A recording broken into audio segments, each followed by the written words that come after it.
What's happening, everybody? We are doing it live. We are doing it live. And when Kmega say we are doing it live, man, we are doing it live right here instantly. And tonight we have a great show because we have some great guests. These people I've been paying attention to for quite a while now. They're new, upcoming group of people, and I have been excited to watch them and to also have them on the show tonight.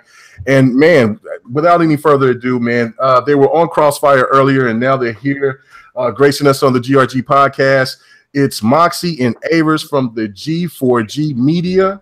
Is it a podcast or a show? Because I kind of look at it as a show, since you guys can kind of look at it. But go ahead and introduce yourselves. Well, yeah, I mean, I kind of look at it as a show as well, because it's taped like a live recording, like you would see on broadcast. It's inspired actually by the likes of GameSpot and IGN. They do some of those sit down type shows where there's two people talking, and I always really liked that style, and I liked the look of it, but I didn't kind of like what they were saying. So I figured me and Moxie could do a little bit better on it, at the content at the very least. So yeah, it's that. Thanks for having us on. It's great to be here. We are honored to be on tonight, and I'm pretty sure Moxie feels the same way. Isn't that correct? Yeah, definitely. We've also kept up with Kmega for a long time, and I would echo that. That's kind of what our objective is. I definitely prefer to call it a show, but it's it's kind of the same idea of having the discussions about some of these things that have some odd lighting that's put on them in the media. Which is also why we've watched your show and we like your show. So thanks for having us on. It's going to be fun. Yeah, no, it will be fun. And thank you so much. And like I said, these guys, if you have not paid attention to what these guys are doing at G4G Media, you need to, because it's not the fanboy craziness. They have different opinions. It's just very intelligent. It's just a great conversation. And it's just something that I just can gravitate to. You know how I'm like all into politics and things like that. It's like me watching Meet the Press. Just listen to it. It's really, really well made, really well done. And I can't commend you guys enough for the great job that you're doing. And y'all going to blow up. Y'all definitely going to blow up. And I just hope that y'all don't forget the little guys, because we'll still be here. Anyway. Let's go ahead and go. Right there. I'm late. I'm here, though. Oh, okay. All right. Cool, Infamous. All right. So, yeah, let's get on to our illustrious panel. And let's start off with one of our matriarchs, Lady Infamous, since Delilah HD could not make it, which that saddens me deeply, because all these numbers and analytics that's going to be talked about here tonight, this would be right up her alley. But we're going to move on to our other matriarch. What's going on with you, lady? Glad for you to be on. I just got home like less than 5 minutes ago. I came here right on time. It's me, Lady Infamous 415, Grown Woman Gaming, IntermediateGamer.com. And let's do this, baby. All right, cool. All right, so then we're gonna move on. We have another. He's already been on, but man, he said he wanted to come back on again to grace us. So, what's going on with you, Bloody Knuckles? I'm glad to have you back on, bro. Oh, thanks for having me out here, Kmega. I love being here with the chat. Love the panel that you got going on here. The people. It's great to be a part of the family now, and it's great to be here on this show too. As you said, I've been keeping up with G4G Media there, and they definitely are phenomenal with the fact, as I've stated with them on Twitter, is they make where their facts are, they don't get that misconstrued. Yes, they have their preferences and stuff that they like, but they always make it known this is all based on numbers and facts, and they keep it as such, and it's great information. Great. And remember, breathe. Just breathe. I like it. Anyway, so then we're going to move on to another one of our members, man, 108 Dragons TV. What's happening with you, man? Like that last video that you dropped. It was excellent work, bro. I work very hard. I appreciate that, Mega, and it's definitely for our new guests. I welcome y'all. Somebody hit me with y'all videos early this week. I've been binging. Do great work. Really just said though. Damn, that set is nice. It's real nice. I like that. Yeah, but was you trying to mac? What's going on? You was like, man, that's really nice. These boys went big. Deep. Whoa. Okay, all right. Anyway, so we'll move on to our boy Triple Cup Chuck. Are you up, man? Are you up? And I'm up in here. This your Louisiana animal, Triple Cup Chuck. I'm up. On Red Talk about these games, man. We got some fire topics. Numbers is gonna be coming from all different directions. So it's gonna be one of them episodes that you gotta stay tuned and you can't inhale too long because you might miss something. You know what I'm saying? Yeah, no doubt. And then 100, man, he said he was running to the store, and so which means he probably was going to make another video of him passing out with his uncle, with his Uncle Bone. So well, dog. That was it Dog and Bone show. So Yeah. which one? It's dog. It's dog. So anyway, anyway, big shout out to 100. He'll be popping up in here just in a little bit. But let's get on to these topics. And the very first topic, let's get to the vegetables before we get to the meat and bones of this show. And that's the God of War story trailer. I'm pretty sure everyone has seen it. And so let's go to our guest. Let's start with the lady. Moxie, what was your impressions of the trailer? Was this a day one buy for you?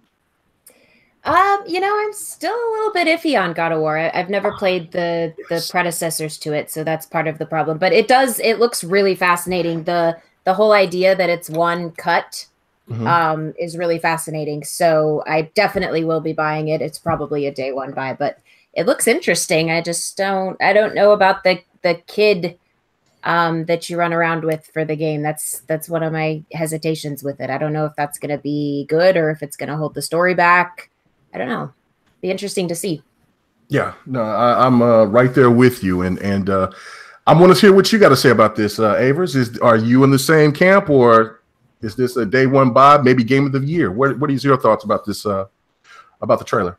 Yeah, no, it's definitely a day one buy. I think I've already got the Stone Masons edition pre-ordered. Whoa, you paid $150 already? No, it wasn't that much for me, actually. I get it through Best Buy. So Best Buy has this thing that you can kind of, it's not really a scam, but you can kind of run a little bit of a scam where you sign up for their Gamer Pass and you get a discount. So I got it for $119. And then you also get these reward credits, kind of like the Xbox rewards. So I use those to buy stuff like that. So that's how I'm getting it. And yeah, I'm definitely in on it. But same thing Moxie said, I am not sure about that little kid. All the games that have little kids or little sidekicks, usually not my cup of tea. And I'm not a big fan of even kids on TV shows. They always ignore me as well, annoy me as well. So, but we'll see how it goes. I mean, it looks really nice, graphically very impressive. I know there's a little bit of a downgrade there, but still pretty good for the 1.8 teraflops or whatever it's going to have on the base PS4. It's looking good, so I'm excited about it. Okay, all right, cool. So, what about you, Knuckles? Are you anticipating this game? What was your thoughts about the story trailer? My thoughts on it is that it's interesting. I definitely like the change up, and I think honestly, it's going to be good because one, God of War has always been a big seller. However, they are doing a new direction with the story, and that's key to keeping any series relevant. You have to continue to innovate. You have to change. And I do like the new direction. He's already gone through an entire pantheon and he's taken the time to actually center himself and become more grounded. You're not seeing him as a god anymore. You're seeing him as a man, as a father, and he's trying to take care of his son. I think it's going to be an interesting take on that ideal as he tries to come to terms with being grounded, but at the same time getting his son to understand where he comes from and not to turn out like he did. Okay, yeah, all right. What about you, Lady Infamous? Where are you at on this? This is a day one buy for you, or are you a little skeptical? Where are you on the trailer? I'm not skeptical. This will be a day one buy for me because one, I have never played the God of War series, and I was told that you could play this game and not feel left off. I would say from the previous titles. Second, it comes out on 4/20, so it gives me something to do on that special day. Listen to that. Okay, cool. But it did give me vibes like The Last of Us when The Last of Us was a very good game with a very good story, but it felt like the Babysitter's Club because that was the majority of the thing that you were doing throughout that particular game was you was babysitting Ellie. Now, I hope with this God of War title that's coming out, I hope it's not babysitting heavy, quote unquote. You know, I know that's his son. He's supposed to make sure he's okay for the future. It's a day one buy for me. I mean, I never played it. It's gonna be what, on PS4, right? Yep.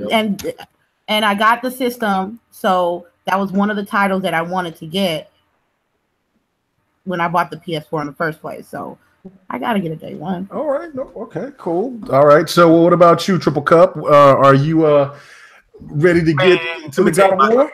Man, that shit. That's the only thing I'm looking at about that shit. It ain't interesting to me as how it should be. It's like it's just like a cookie cutter game, but it's God of War, so you interested to see if they're gonna do something different. But when I seen the trailer, I was like, that looked like the exact same thing that I expected. I don't see nothing different, like how people say they're gonna see something God of War going a different direction, but at the same time, it might be God of War going in a different direction, but it's feel like it's like the last 5 games is going in the same direction. So I'm real skeptical about this game. I want it to be a fun game. I want Spider-Man to be a fun game, but you know what I'm saying? I'm keeping my expectations all the way in check until after the game come out, and I hear people that I really know, and I know that's gonna give a real opinion, gonna say something about it. So I'm not no day one buyer.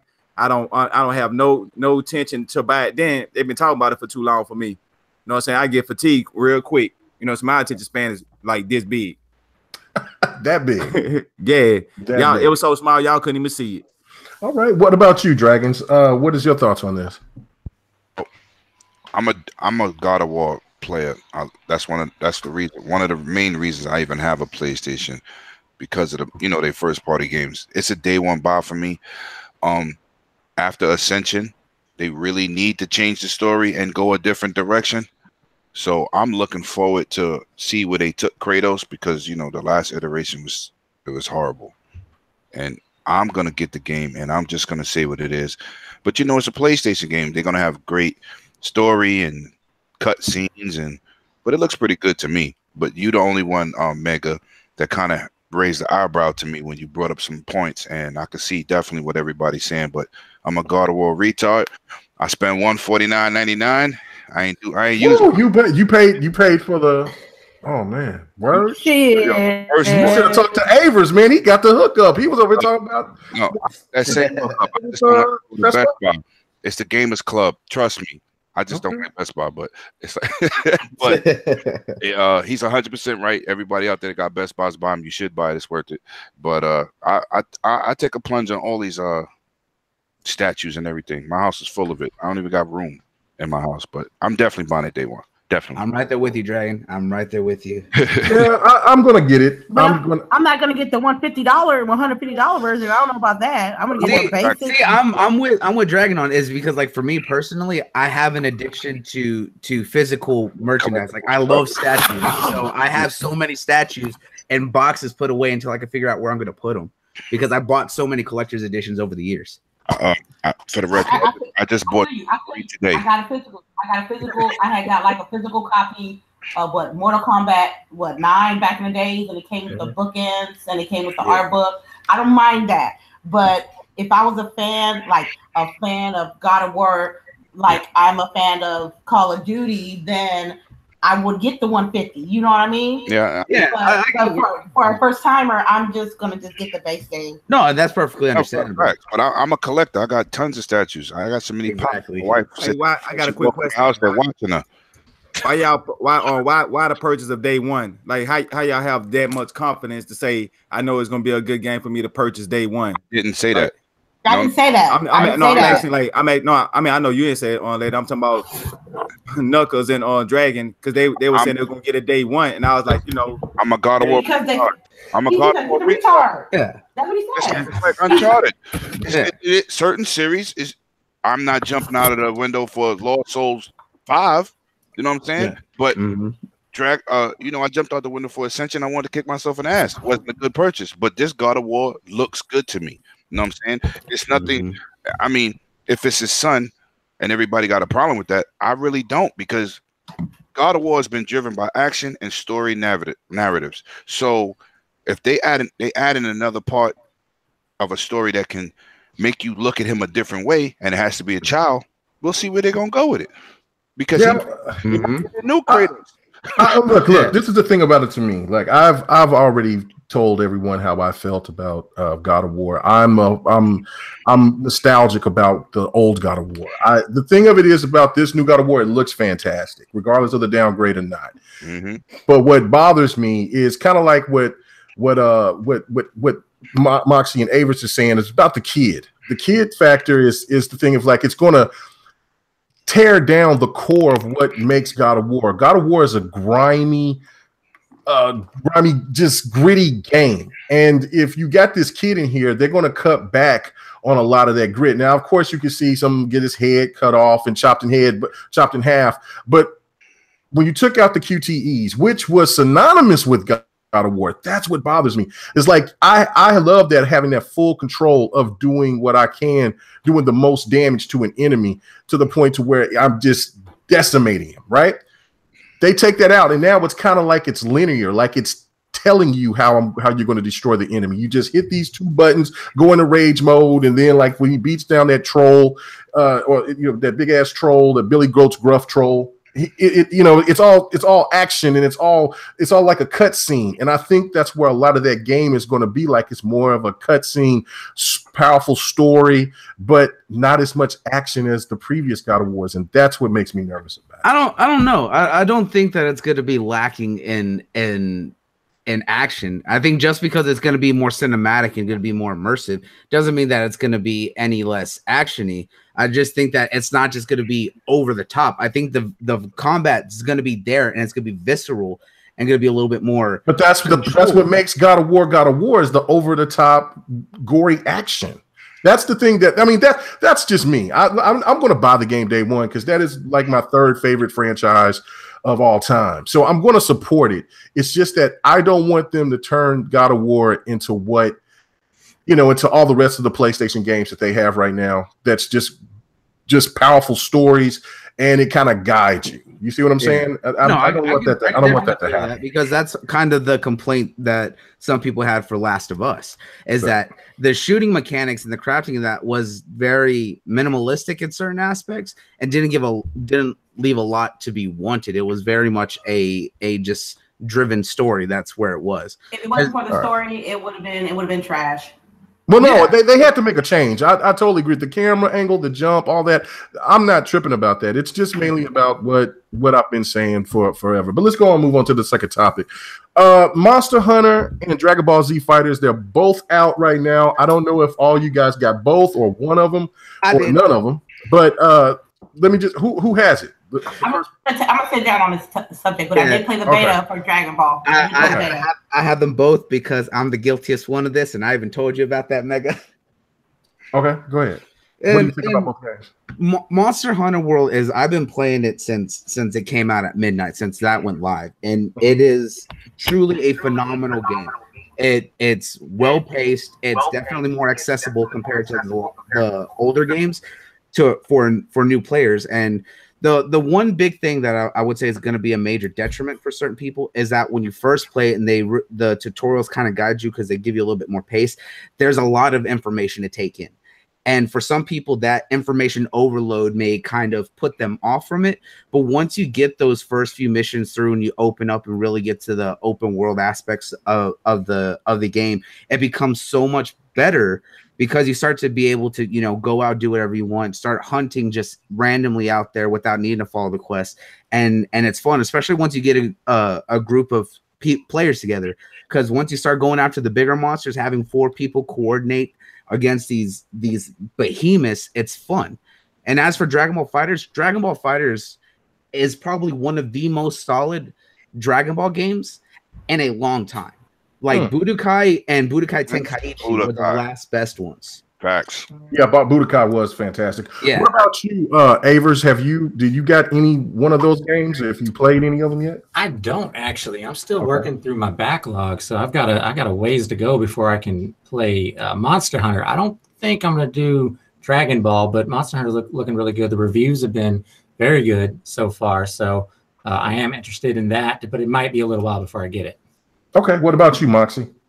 Yeah, I'm really interested in Monster Hunter. It's got some similarities to some of the games that I really like, but I haven't gotten it yet. I actually did a tweet yesterday asking for feedback from anybody who has played it because I want to see what people think. But I think definitely at some point when I've got a little more time, I'll probably be diving into that one. Okay, all right. What was you gonna say, Dragons? I bought both of them. That's the hardcore factor in me. But Knuckles had a great point with the team up and in the beginning how it starts. It's kind of slow, but it's a great community game. And I've been playing Monster Hunter for a long time. I was kind of mad it got originally stuck on Nintendo because their online service is not good and a couple other key factors that ruin the game. But from what I played, it looks amazing on the X, and I played it on my Pro too with the beta. It looks amazing, so I like it, man. And Dragon Ball Z, I gotta come for your ass, Mega. You mean like that? You streamed me busting that ass. That's all right, cause I'm a man. I can man up. But I'm playing right now on this podcast, practicing. Okay, cool. I'm gonna be practicing tonight. I got people practicing on that Halo too, where they was over there talking that trash. But anyway. All right. So anyway, what about you? Oh yeah, you said that you was going to step out of that, but that's fine. And then but I can't talk about the beta though. Well, you can talk about Dragon Ball Z. You can talk about Monster Hunter. You can say whatever you want to. Okay. Monster Hunter, I did not participate in any of the betas or the feedback. People say it's good. Let them have it. That's just not my cup of tea. Ball. I enjoyed playing the beta, and I do want to get the game, but I have to see how those servers are going to look like. I was unimpressed on how they handled the servers at the time of the first two betas that they had. So that made me say I do not want to get this game first quarter because I'm tired of buying games and their servers are not up to par day one. So I'm gonna get the game. I love what I played. When I did play, I loved it. It made me feel good. I had a comeback match. I had a couple of ass whoopings online, but I'll take my L's. They did a pretty decent job. I just hope that the servers are on point and can be able to handle everybody and not a lot of, what I'm going to say, bullshit. Okay. Yeah. Okay. Yeah. Quite elegant of you. Thank you. I try. Okay. Well, what about, did y'all guys hear about this old review? Because you see the reviews that's coming out for Monster Hunter, it's nothing but on the PlayStation. And there was a Xbox rep that said that there's some kind of code that the PlayStation reviewers got before launch, and the Xbox guys didn't get it in time. They got it the same day as the launch, and so it kind of held back what the reviews were. So, I mean, did anybody think that that's any funny business or anything, or is that just a circumstance? No, it's not funny because that game is what you call it again? That's the where they take out the contract. It's what's the name, man? You talking about a PlayStation 4? Got some kind of it's a deal with them. They even got a Monster Hunter system with controller. Yeah, marketing deal. Yeah, marketing. Marketing deal. It's a goddamn PlayStation marketing deal. That's not nothing. That's not nothing crazy. That was gonna happen anyway. Whether people got their codes or not, that's what they do. It was that way since they announced the game back at E3 last year because they showed it off at PlayStation's. Yeah, they have the and you had to go to Twitter. The Monster Hunter Twitter had to make the announcement and confirm that it was coming to Xbox and PC. Yeah, that's nothing. Yeah, and if you look at a lot of the trailers that are even on the Monster Hunter official channel, they're all PlayStation branded. They very rarely show the Xbox logo, and they show the PS4 and PS4 Pro, but they don't show Xbox or Xbox and X Enhanced or nothing like that. They very minimize the Xbox showcase for it on anything. That's exactly what it was. That's all it is. Nothing great. Yeah, because there was somebody that made an article about it, and it was kind of making a big deal, like, well, this is some kind of conspiracy, and I'm not going into those because I don't care about reviews. Conspiracy was marketing deals. Yeah. So, that's all it is. Yeah. So what about you, Chuck? Are you interested in either one of these? Well, you got to be interested in DBZ Fighters, I know, right? Yeah. See, with Monster Hunter, I mean, I'd had stuck my foot up into a game that it really took me really for a long time to get off of, and it was called Ark. And when I seen Monster Hunter, it reminded me so much of Ark. I was like, I can't play this, because if anybody out there was an Ark player, they know one thing: that game was like almost life. So that's why I'm not messing with that Monster Hunter. But with that Dragon Ball Z Fighters, it looked like it's gonna be a fun game. It's gonna be a game that I'm not interested in getting out on day one either. But just for the fact of most fighters, it's fun when I play with somebody or play with people. But once people move on, then it's just a game I'm not going to be playing no more. I mean, they only had a handful of fighters I could say I could still play to this day.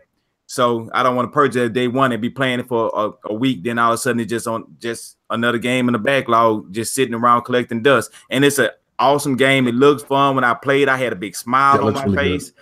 Man, it felt like I was watching a Dragon Ball anime when we was in the match. I mean, I kid you not. I mean, mind blowing, amazing. You know what I'm saying? I got to give it to them. They made an awesome game, even though the service was crap at first, but it's still an awesome game. Yeah, I will say that the servers are a lot better. The matchmaking, the longest that I waited was 2 minutes. Also, now me and 108's Dragon was having an issue on trying to do a lobby together to try to but then when we figured it out, well, I shouldn't say 108 Dragons figured it out, and it went back to the old school Sega days. It was really primitive, and that's one thing that really confuses me about when Namco Bandai or a lot of these Japanese titles that especially fighters, they don't seem to come up with the times when it comes to the internet, but then yet in Japan they have the most enhanced internet infrastructure in the world. Like, I'm not understanding this. Like, so how is it that they don't get the fact that, look, you got to have matchmaking proper, you want this game is, I think this game is also Xbox has got not exclusive rights, but got some kind of we would see, I'm over here marketing rights. Yeah, marketing rights. I think Xbox got some marketing rights with this game as well.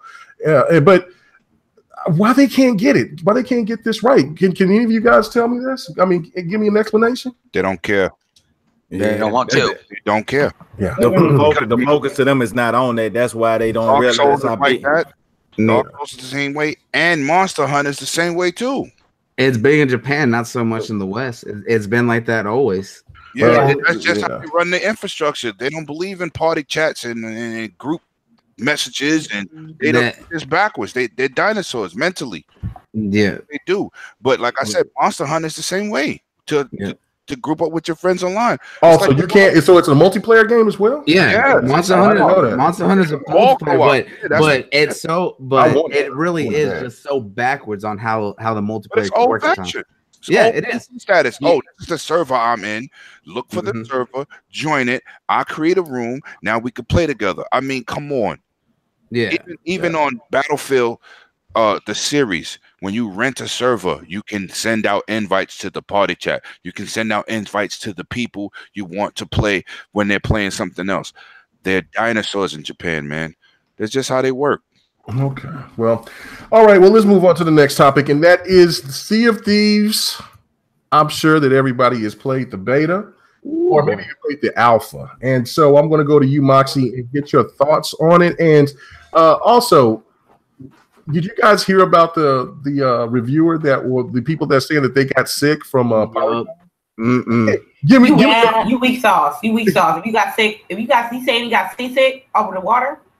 Yeah, in the water. Yeah, we're watching the water. Then he weak though. Then he weak. Hey, that just shows if he's weak, but if he got sick from that water, that just goes to show you how much time went into that engine to make that water. If it's that realistic, that's true. Yeah, Smash. You're absolutely right. That water looks amazing. Best water ever. So, what's your thoughts on this, Moxie? Well, give your thoughts on Sea of Thieves. So actually, I have not gotten to play the beta. I've been crazy busy and have not gotten to do it. I'm hoping actually tonight to get in there. It looks awesome. Everything that I've seen looks awesome. And I did see not just that story, but a couple of kind of humorous stories that have come out that have tried to say otherwise. But I think it's obvious everybody's really enjoying it. So I'm looking forward to getting in there. But no, I haven't actually gotten to play, which is a bummer. Oh, so what is your thoughts on people getting seasick? I mean, because that right there is ridiculous, in my opinion. But I mean, yeah, that sounded really overblown and really like there was another agenda behind that. But I guess my comment would be, if it really does make you seasick, then it must be really realistic, like some VR stuff, if it really could do that. But I think it sounded like it was pretty overblown. Wow, could you imagine that game in VR? No, I really, man. Oh, no. That might make you seasick. Yeah, I think that could make you seasick. What about you, Avers? What is your thoughts about Sea of Thieves? If you have had a chance to play it yet, and the whole getting sick situation? I like it a lot, and I'm definitely all in on it, and I will definitely put quite a bit of time when the full game comes out. This beta in particular, I only got to play by myself, so I was on my ship, which it is really hard to steer and do all the things you need to do quickly. If you're by yourself, you have to run downstairs, look at the map, run back up, put up the sail, get on the wheel and start steering. So there's quite a bit if you're by yourself. I don't see it blowing up for people that are single player only type individuals. I see this being very big. Obviously, it's really big with the streamers already. It's last 2 days, it's been #1 on the streaming services. I see it being really big for co-op gamers that like that, and for people that have, a group of 4 so they can do it. I'm all in on it, definitely. On the guy getting sick, or whoever it was that was getting sick, I almost don't even believe that. I don't see how you could do that. You can just, if the movement of the ocean is doing that, you can just focus on other things. You don't have to stare at the water. When you're staring at the ship portion of it, it doesn't have that effect. It doesn't feel like you're going up and down. So that seems a little funny to me.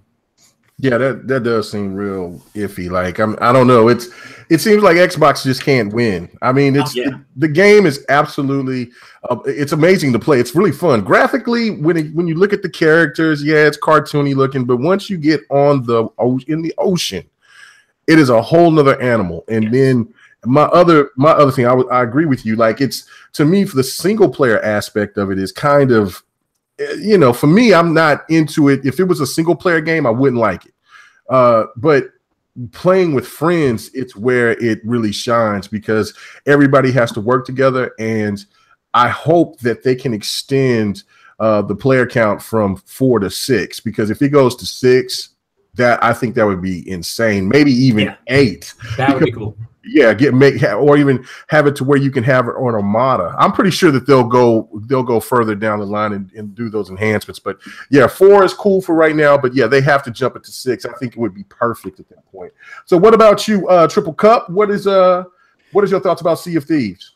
All right, with Sea of Thieves. Now, I know. First, I want to talk about this. Everybody saying some people getting sick by playing the game. Now, me personally, I'm a person that get real nauseated by playing a lot of first person games. So that I know they actually have people that actually do that, because I'm one of those people. Now, I haven't played it yet, but now I'm really interested in playing it, because I don't want to purchase this game and I'm playing it and I get nauseated by playing it. So they do have people that out there that get motion sickness real quick, like me.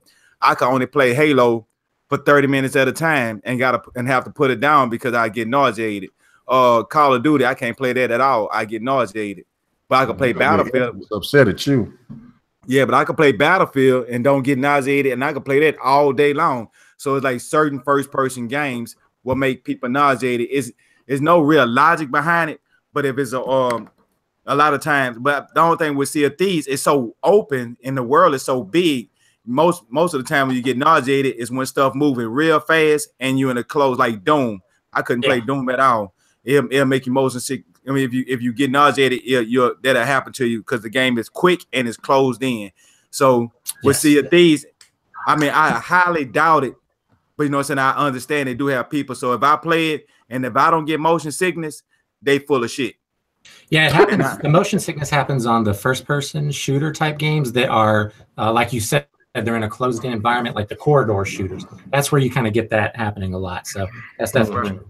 Yeah, well, I don't ever have that problem. But I know I've heard of people telling me that, yeah, man, I can't play that game. I'm getting a little bit nauseous. But that I never really looked at it from people's perspective. That really actually, when you see those disclaimers that says these bright lights can cause seizures, I never really think about that because I don't have that problem. But yeah, man, shout out to you, Triple Cup Chuck, and other people out there that be falling out because y'all can't see that, man. So and we got weak eyes or something. got some weak eyes or something. But anyway, what about you, Lady Infamous? What is your thoughts about Sea of Thieves? Okay, look, I played the technical alpha, right? Mm-hmm. And I wasn't messing with it. I wasn't fucking with it because the maps, there was like continuous. All we did was look for treasure, and that was it. Cash it in. I've tried it by myself.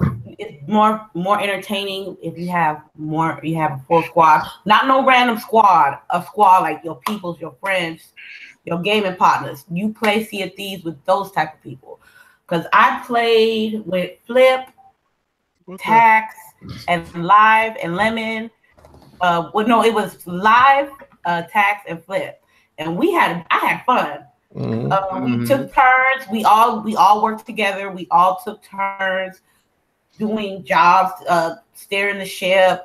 One Live was dedicated. He knew for some reason Live knew where the treasure was. So I was like, man, let me get in that treasure hunting too. So I went. On one occasion, Live went to go to this island, so I followed him, and we were both looking for this particular. Because Live is a fish. Yeah, you know that. So when I finally, he had trouble looking for it, so I was helping him. So when I was digging and I found the crate, I was excited because I finally accomplished something with my squad. You know what I mean? Mm-hmm. Yes. There's you got to be strategic, if I said it correctly, with your loot, because you can grab treasure all day and you have like 3 or 4 crates in your ship, but you'll have another squad down the way who won't fuck your shit up and steal your crates. So after 3, as a group, we was like, you know what, let's go cash them in and go to the next thing. My issue is with Sea of Thieves that it could get stale if. Like you said earlier, Kmega, it should be more than 4 people there. It should be at least 6 people. Also, there should be something within the game that should be more connected with other players, like a team deathmatch mode, but in the water or some shit like that. Or we put up our gold and the opponent put up their gold and we do a ship fight and whoever wins, we get all the gold. Stuff like that. Also, it has no story mode as of, I don't know if they're going to make one, but I don't think they're making a story mode. If they're not making a story mode, I think so. I hope There's sort of is. Yeah, that's a game you make your own story. Yeah, pretty much. Well, actually, the thing is that they've come out is that the working with the factions and building up your reputation with the factions does build to the story because of the fact that as the world grows out and gets bigger, your legend of you as a pirate will reach these other places and open up more opportunities that you're gonna have that notoriety. They have talked about that on the streams because I've kept up with a lot of that information. Okay. Well, as long as that is strong, and I got my squad, it's good. And when I played the other day, it was fun. It made me want me to play more. I'm interested in this game, and I'm pleasantly surprised because before the closed beta, I was not even gonna fuck with this game. But actually having fun with my comrades, doing missions, grabbing treasure, and even while we in the sea, we just talking shit and just talking stories, and just that gap between one area to the next area, you can get to know your crew, you can have conversations and stuff like that. So I'm all for Sea of Thieves. Okay. And for the person that got sick, maybe like I said, it was what y'all said was correct. That water is good enough for somebody who is weak that can get seasickness. Because eat some ginger, bro. Eat some ginger. Yeah, just eat some bread. Eat some bread. You'll be all right. Take some Tylenol. Okay. So, was he?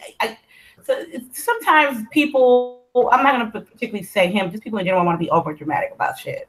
Yeah. So he probably ate something wrong and then decided to play some shit, or he was probably sick earlier that day and then played Sea of Thieves and then went overboard. That flu has been going around. It's no joke. It's not no joke. Hey, wait till I get my hands on it. I'll let you know, because if I don't get sick, he is full of shit. Okay. And the question is Sea of Thieves gonna be on a Game Pass? Yes. Yes, it is. Yep. It will be the first one. It will be the first one to start the new initiative. Yeah, we'll get into the Game Pass here right after we get done with the Sea of Thieves talk. But let me go on to he's here. He's here.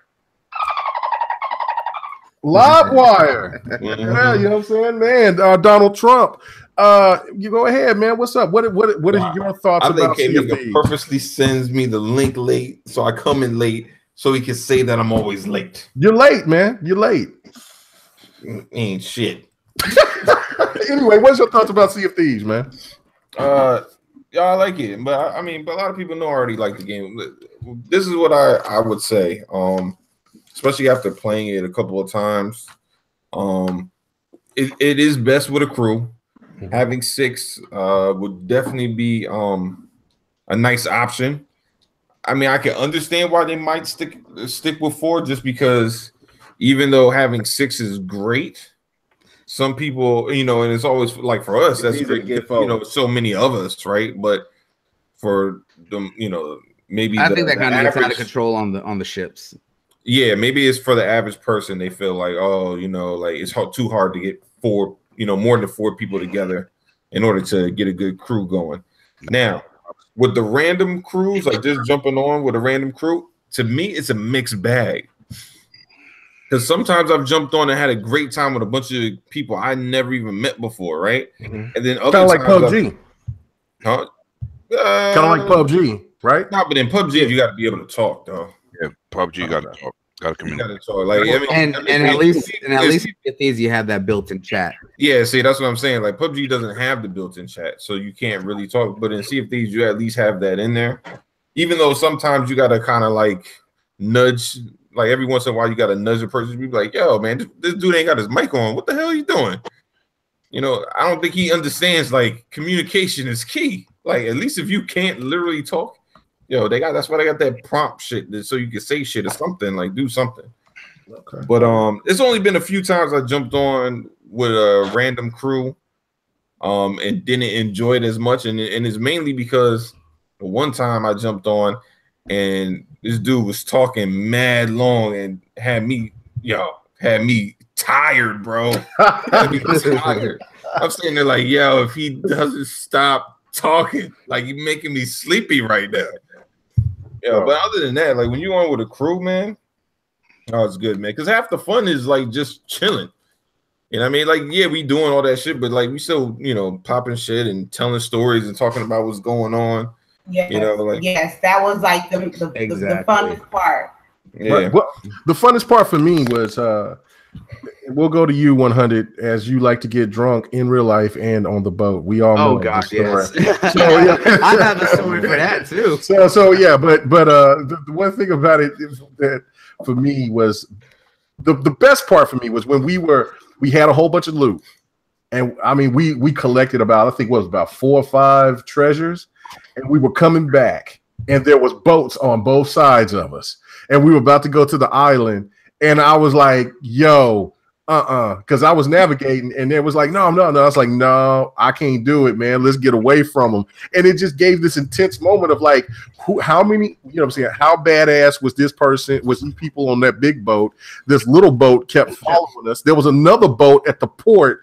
Look, it's too many people out there. We don't know what they got. Let's get on. So what you're saying is he was about to get Pirates of the Caribbean. Yeah, we was about to get out. So I did the Jack Sparrow, and I got the hell on, Jack. We went on to another spot and collected our loot. So I got a quick question. Go ahead. I was listening to this podcast. I forget the name of it, but it was like an all-girl podcast, and they were talking about it wasn't the GWG, was it? Was it? No. Promo.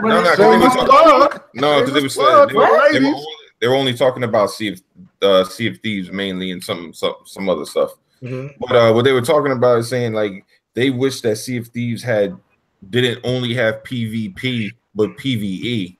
And I never even thought about having Sea of Thieves as PvE, you know. But what would y'all think? Like, because they were complaining about like basically they turned in their treasure and then somebody killed them, so they were afraid that they would get robbed going to turn in their treasure. Which I thought that was like a given.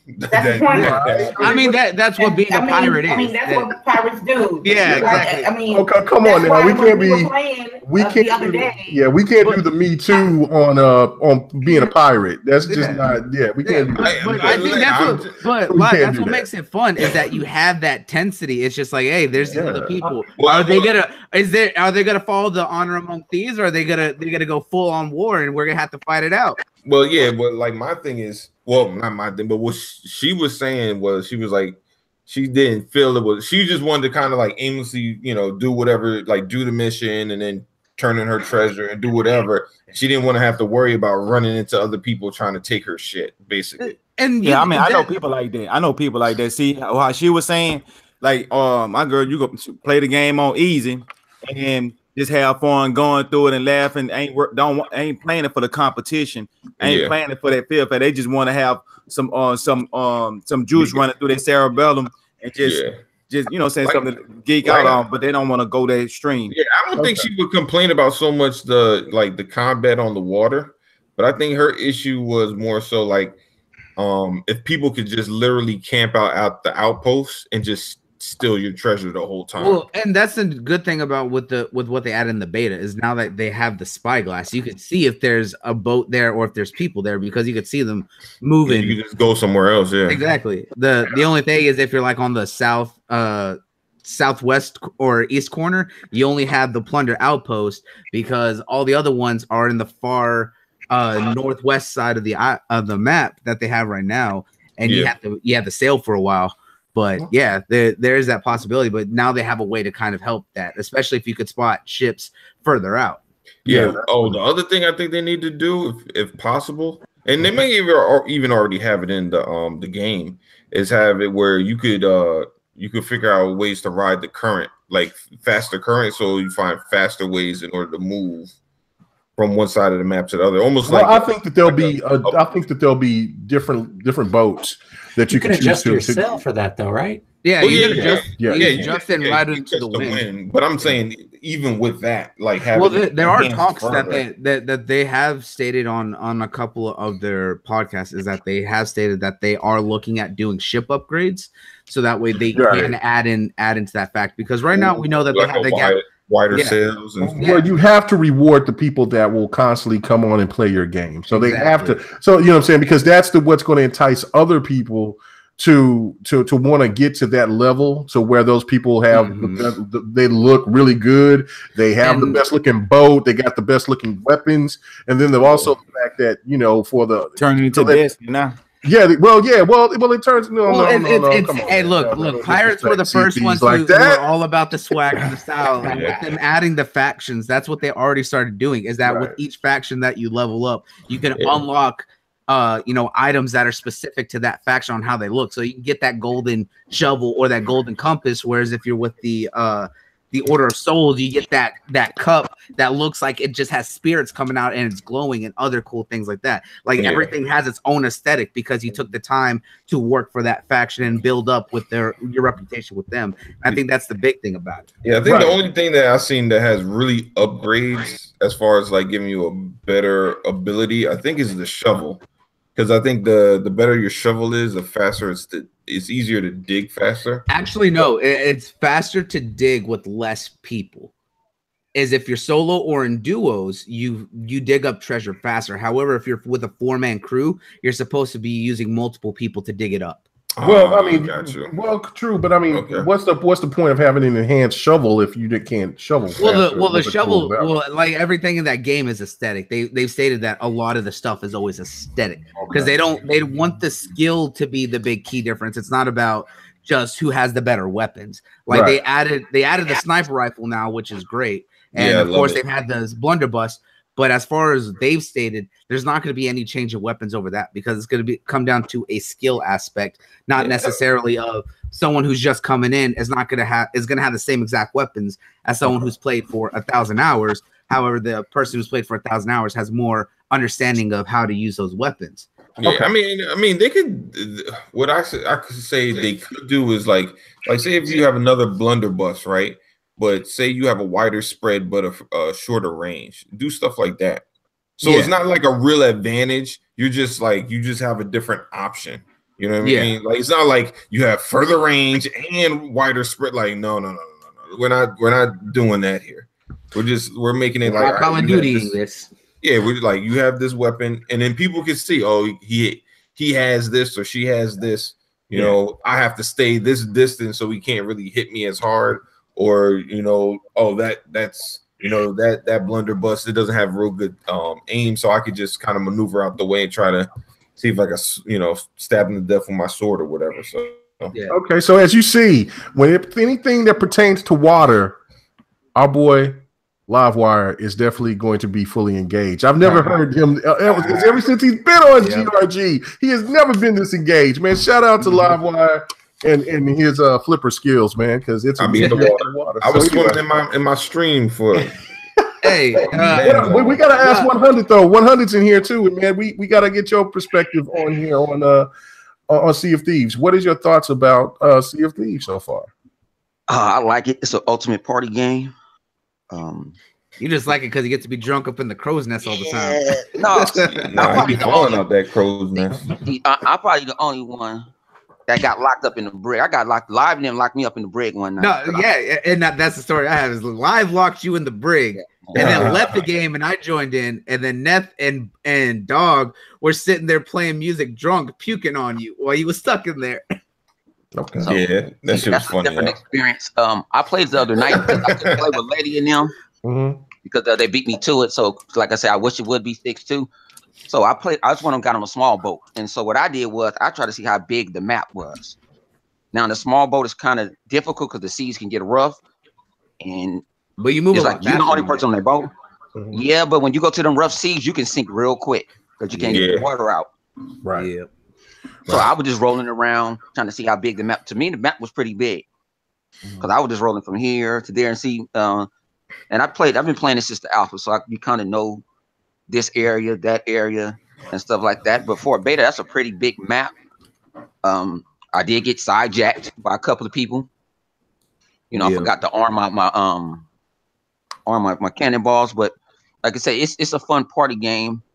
I believe they will have some type of story. I don't think it's just going to be that, but I think it's going to be it's kind of like create your own. Yeah, it's definitely an experience is the word. Yeah, so people got to give it a chance. Go pay $10 and go get it in Game Pass. All right, there we go. Yeah, we about to go. We got to have like weekly objectives or something like that. We about to. I think it's gonna be events. I think they're gonna be like events, like in Destiny and most. Oh yeah. And there's definitely a lot more added. Like they've already stated that they're gonna have the merchant guild, so that way you can go and capture live animals and other types of merchandise to transport to other outposts. We're gonna have the Order of Souls. There's supposed to be more factions coming in. There's gonna be monsters. There's supposed to be a kraken, a giant whale, and other things that they haven't talked about. More enemies besides the skeletons. There's gonna be a lot more to it that they've just been slowly added in. We got a glimpse of the other factions in the last technical alpha before the beta. And the beta, they added the new sniper rifle and just refined what was in the alpha. So I think once the game fully launches, we are going to have quite a bit of surprise on what's going to be in the game. Well, all I can say is that sniper rifle. Yeah, I know the sniper rifle looks dope. I didn't get a chance to use it, but I did play with it while I was playing the beta for a little bit while I was because I had to go to bed, go to work, which sucks. I just want to make a lot of money and just sit back and play video games. And don't we all? Yeah, but don't we all? But anyway, okay. Big shout out to everybody out there that's played Sea of Thieves and is representing it the right way. It's just like what Aver said earlier, is that it is like I think the #1 streaming thing going on Twitch, or is it everywhere? Right now on Twitch, I don't know about on Mixer. I'll double check that. Okay, check It goes on up Mixer and as down. well. I think it goes up and down. Yeah, but that's ever that's since huge. Monster Hunter and there was some Dragon Ball tournament. Fighters too. Yeah. Well, it hasn't cracked yet. I don't think Dragon Ball Fighters, but Yeah, a lot of people was talking bad about Sea of Thieves, but I've been saying this for since the beginning. Gears of This War was a tournament. streaming. There's a Gears of War tournament going on right now. Yeah, Oh, this is the streamer's dream, and this type of game is suited for streamers. This game is all about just people getting involved and having a good time. So yeah, but it hasn't left the top 10, I think, since it came out. So yeah, big shout out to Microsoft for that. So let's get to the big topic, man. Let's get to, do anybody else want to address anything about? I have something to say. Go ahead. I've been trying to get into this alpha. I thought you was hold on. Let me finish. I've been trying to get into the alpha since it came around. I got into it late. I wasn't gonna buy the game. You know what I'm saying? I played one night with 100 and the guys and the crew, and it's definitely the ultimate game to get into in terms of like, it's like an art game. It's like the Conan game. It's like those games. It doesn't need a single player because it's about your experience. And when your experience is fun, because I was like, man, I ain't playing. I'm a Pirates of the Caribbean type movie dude. I like pirates and stuff. Black Flag is one of my favorite Assassin's Creed. So I was looking forward to it. And I looked at the game and didn't care. But once I played with my friends, it brought another aspect of the game, and I'm definitely buying it day one. You know what? One thing I didn't like, if when they bring in the bigger enemies, like if for us, we're a little bit more experienced, but like for the people that come in that we're like, oh, we're trying to introduce you to the game, but we don't want you to have to play just the simple missions, right? Like we kind of want to showcase for them, right? So we could just be like, all right, we're gonna do one of my missions. But they don't have to be super strong and have like, a high rank in order to do it. Your rank, it just allows you access to the just crazier and more bigger missions that get more money and things like that. The same thing. And he buys every damn game with game share. And I was like, you looking at these? He says, I'm not doing that. I said, once you play with a group of people and you go and they show you to play the game. That's what all those games are about anyway. It's like Destiny. Destiny's content is terrible. We know this, but playing with your friends and them showing you how to beat this mission and all that other stuff, that's what brings you together. You know what I'm saying? Yep. They need that back in these games because there's too much private chats and all that other stuff going on.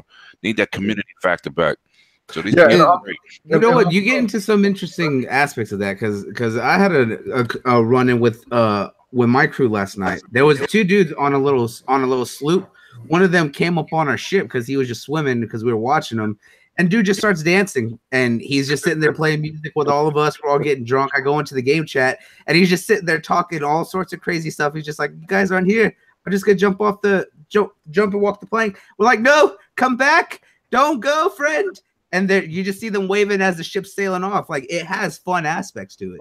Oh yeah, it's really a crazy game. Oh, one thing I will say: whenever Moxie and Avers, whenever y'all want to jump in on Sea of Thieves, make sure that you check out the GRG crew. We're all going to be black guys or ladies, and we're going to have gold teeth. So you're going to have to ride with us. We will protect you. Sounds like the best crew out there. My dude will be of the light skin persuasion. Yes, we are light skinned, but yes, I'll be the red dreads and anyway. I'll actually be from Barbados because I'll be like red. Well, because So we'll. So and speaking of, Sea of Thieves is second right now on Twitch, just under 1,000 beneath Overwatch, and is in the top 4 on Mixer with that's the beta. Do you understand how big this game could be once it comes out into the wild and people can buy it or Game Pass it, whatever? Let's get to the meat. Right now, it's bigger than League of Legends and Counter-Strike. That should say something. That should definitely say something. Let's even though Counter-Strike was the show because they had that tournament. That shit was at like 500,000 for at least a good 5-6 hours when that tournament was running. All right, let's get to the meat and bones, ladies and gentlemen. The meat and bones, and that is Game Pass. I think everybody wants to hear our perspectives about the Game Pass. Everyone has different perspectives. I already know this, especially listening to the G4G, I was going to say Pocket Show.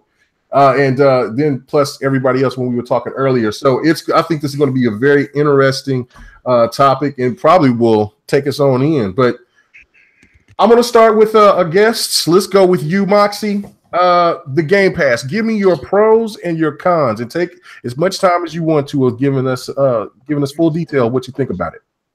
Yeah, so this is interesting because it's one of the only things that we've ever disagreed on G4G. And so from a consumer standpoint, yeah, it's great. It's something that obviously is really consumer friendly. And as a consumer, that gives me a lot of value for my money.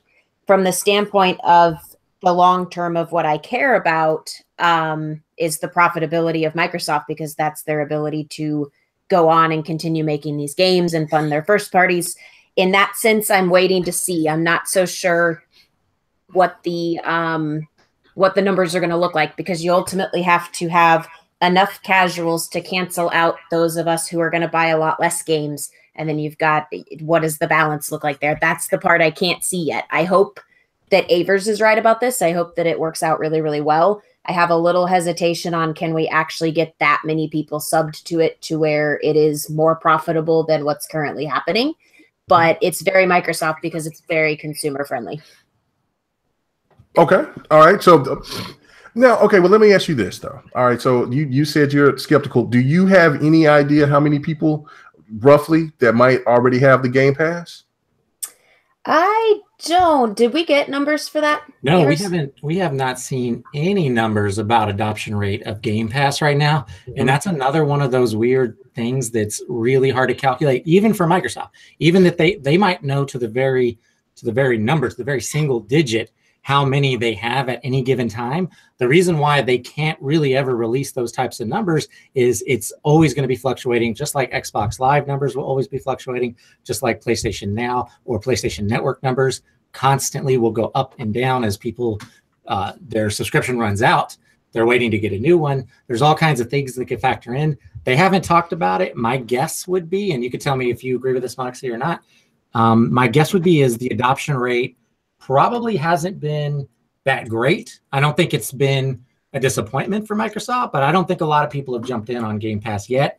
And I do think Sea of Thieves, we were just talking about it, I do think Sea of Thieves is probably going to get 500,000 to 1 million people to subscribe to Game Pass here in the next coming. Yeah.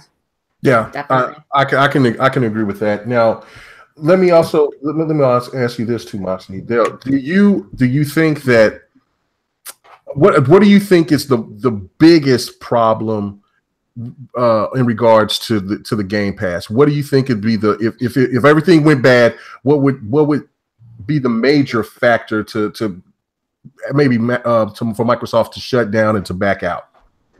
It kind of has to do with, there's a lot of us that buy a lot of games in a year. And by a lot of us, I have no idea how many there are that are like those of us that are on any show like this, that we're buying a lot of games in a year. Ultimately, what I've ended up saying is there has to be, every casual who buys less than 2 games per year, because the cost of Games Pass is $120 a year. So that's exactly 2 games if you buy them at regular $60 price. So everyone who's underneath that, everyone who's buying 2 games per year or less, has to equal out the incredible number of games that we're buying, which is a lot. Like some years I buy between 30 and 50 games. So how do you equal out the people who are buying that many with, do you have enough casuals to equal that out? So I think it would become, do we keep enough people subscribed at any given time? Because it will go up and down a lot. People will cancel and re-sign up. That it's canceling out what you would have made off of your casual and your hardcore just without the Game Pass. Okay. All right. Fair enough. What about you, Avers? I hope you can remember the questions that I was asking her. But what is your take on this? Yeah. Well, just everything in general. Like, give me your pros and your cons, and then also what would be the biggest problem for Game Pass for it to fail? I'm trying to see the cons. I'm trying really hard to understand people like Crap and people like Moxie and what they're saying. And there's a couple of good points in there, but it's, one of the big hooks is that it's first party games that they're putting in there. So people are still going to buy third party titles, and people that are hardcore that buy 50 games a year are still going to buy a lot of other games They're probably going to buy Ultimate Editions. If you're that hardcore, you probably like to get that, all the extras that come with that stuff. They're still going to buy DLC, microtransactions, all these things that end up helping with profits. So you're not really losing out on all of those things. You're just losing out on the 2 or 3 first-party games that Microsoft puts out a year. They don't typically put out more than 3. So it's really not going to have as big of an effect as I think people are thinking it is. In as far as the negative goes, I don't really see a con here anymore. I think it's pretty much all positive. They're crunching those numbers. I've said before on the G4G show that they have access to EA Access numbers. They know what EA is pulling in on a monthly, quarterly, and yearly basis right now. And they're probably very, very impressed with those numbers. I would say that those 2 things, EA Access and Netflix, are the catalyst for them jumping in on this. And now I'm starting to think, like, what took so long? Why didn't they push this initiative further earlier? What's been the holdup? Because it's to me, it's a no-brainer. Yeah, no, I totally agree with that. And I think maybe the holdup was because Phil Spencer had to get that promotion first. I think that the head of Microsoft had to get. He wanted to see what if this whole Xbox thing was actually, was it viable for Microsoft to still keep holding on to it, because those rumors that were coming down the pike years ago that maybe Microsoft would let go of the Xbox brand, I really do think that those were true. And I think, because remember, this guy came in and was talking about, we're not going to be spending money like the previous CEOs were, and we're going to go ahead and we're going to put money into things that brings us a big time investment. So I think Phil Spencer had to work his ass off to make sure that, to show that the Xbox was a viable, that gaming is a viable market. And once he's seen that this is $1 billion, this is what, a $60 billion market, even more than that, I believe. 116 a year. Yeah. So I think he's seen, like, whoa, okay, all right, let's see what we can do. And so then once Phil got the top spot, and then everything is falling into place, I think then that's when they started going in the direction of doing bringing a Game Pass. But okay, let me go to you, Infamous. What is your pros and cons about the Game Pass? The pros for me with the Game Pass is, if you balling on a budget, 120. Well, I will say the complete package. The Xbox Live Gold with the Game Pass, that's 180. Am I correct? Mm-hmm. The Gold with the pass,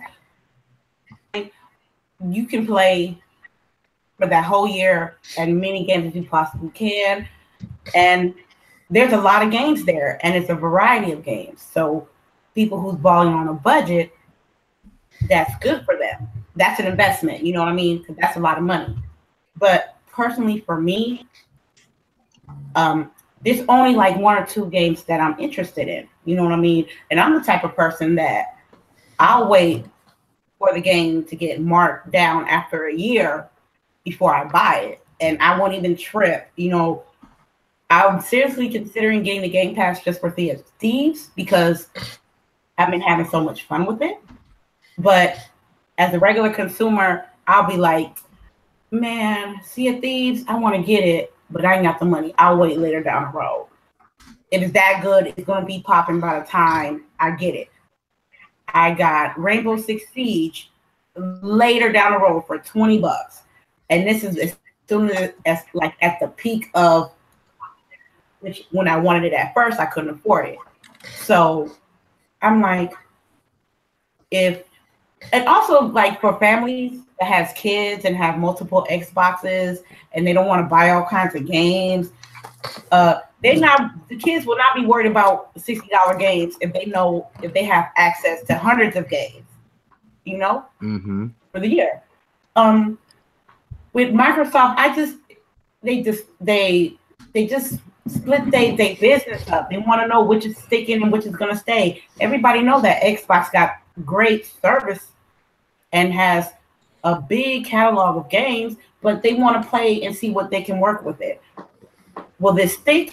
Yeah. Will it be 120 a year? Maybe, maybe not. I just think 120 is too high. That's just my opinion. But it's a good thing for gaming, period. To be honest with you. Okay, so you think that it's too much money to pay $120 a year, but it's okay. But then again, you rather would pay just the $56 plus DLC, microtransactions, whatever else that you pay with the game. No. I mean, because let me make this point about Call of Duty. Okay, go ahead. Okay, do you have everything? Do you have all the DLC and everything for Call of Duty? Not all the Call of Duties. Well, I'm just saying. Okay, just you've paid for all the DLCs and the maps and all that, right? Okay, so therefore you're paying well over $120 just for that one game.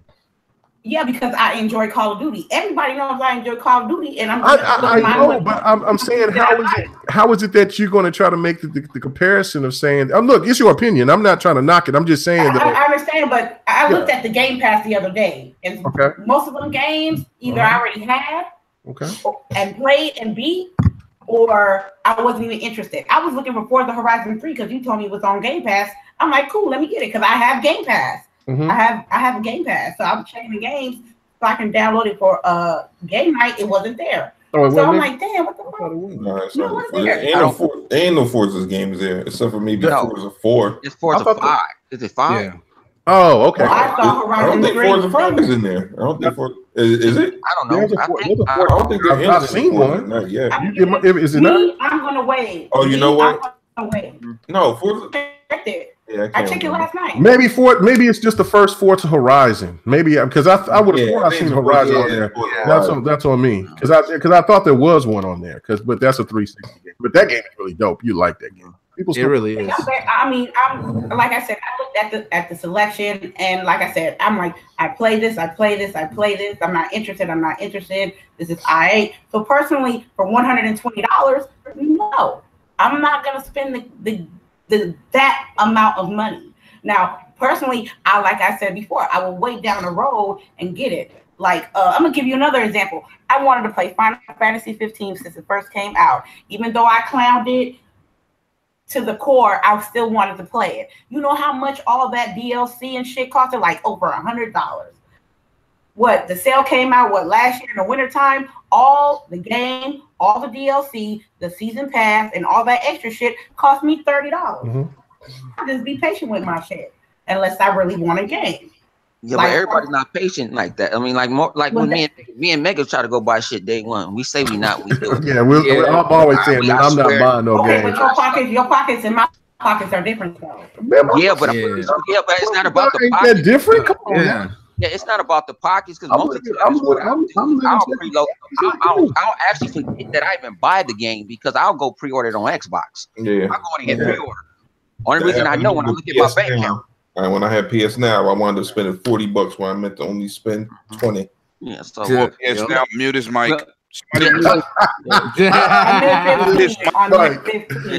need 14. Y'all guys know what the fuck I'm talking about. But no, it's the option. It's an option for like person like me, like my kid. You know what I'm saying? He's about to be 12. You know, we know we game share and all this other stuff. But but he has options to games. So some games, he ain't never played some of these Sega games. And when he see me playing them, like, Dad, that's Hang On. That's fun. You used to play that? Like, yeah. You know, you got different genre of games in there. You know what I'm saying? He wasn't really in Gears, but I didn't have to go buy Gears again because it's in Game Pass. Gears 4 Game Pass. I can respect that. And I can respect that. But me paying $10 a month, I drink $10. I drink $10 a day. So I $10 a month. And then what about these other subscription services that we do pay for? We pay for Netflix. That's $13.99 now. Now, Microsoft take this money and invest in more first-party titles. You'll see how Netflix is done. Netflix is no one's complaining about Netflix going to $13.99 because why? They getting movies with Will Smith in there. Will Smith ain't did no super movie from nowhere. He went and do a straight to Netflix movie. Look at all they shows, House of Cards, and all this. They bringing out good content. If Microsoft can bring out good exclusive content, I don't think nobody's going to complain to Game Pass. And you got to put into consideration as well that I own 2 consoles. So I have 2 different spinning shit for the PlayStation and Xbox. I don't have PS Now, and I'm not going to have the Game Pass. I just know when I have the money and there's a game that I want to get and it's within my price range, I'm just going to go get it. Like perfect example, my boy just bought his son Xbox. Did he give him the Game Pass? Got him Game Pass right along with it. Because why? He didn't have to go spend for 100 and some games. Yep. Didn't have to do that. Now, third, and think about it is, these are Microsoft games. There's not no 30-party games going in day one. So to me, is Microsoft can do whatever they want to do with their games. These is from their studios. So if they want to give them away for $10 a month, I think that's a steal. Especially what I buy. I'm going to get Sea of Thieves. I was going to get Crack Out.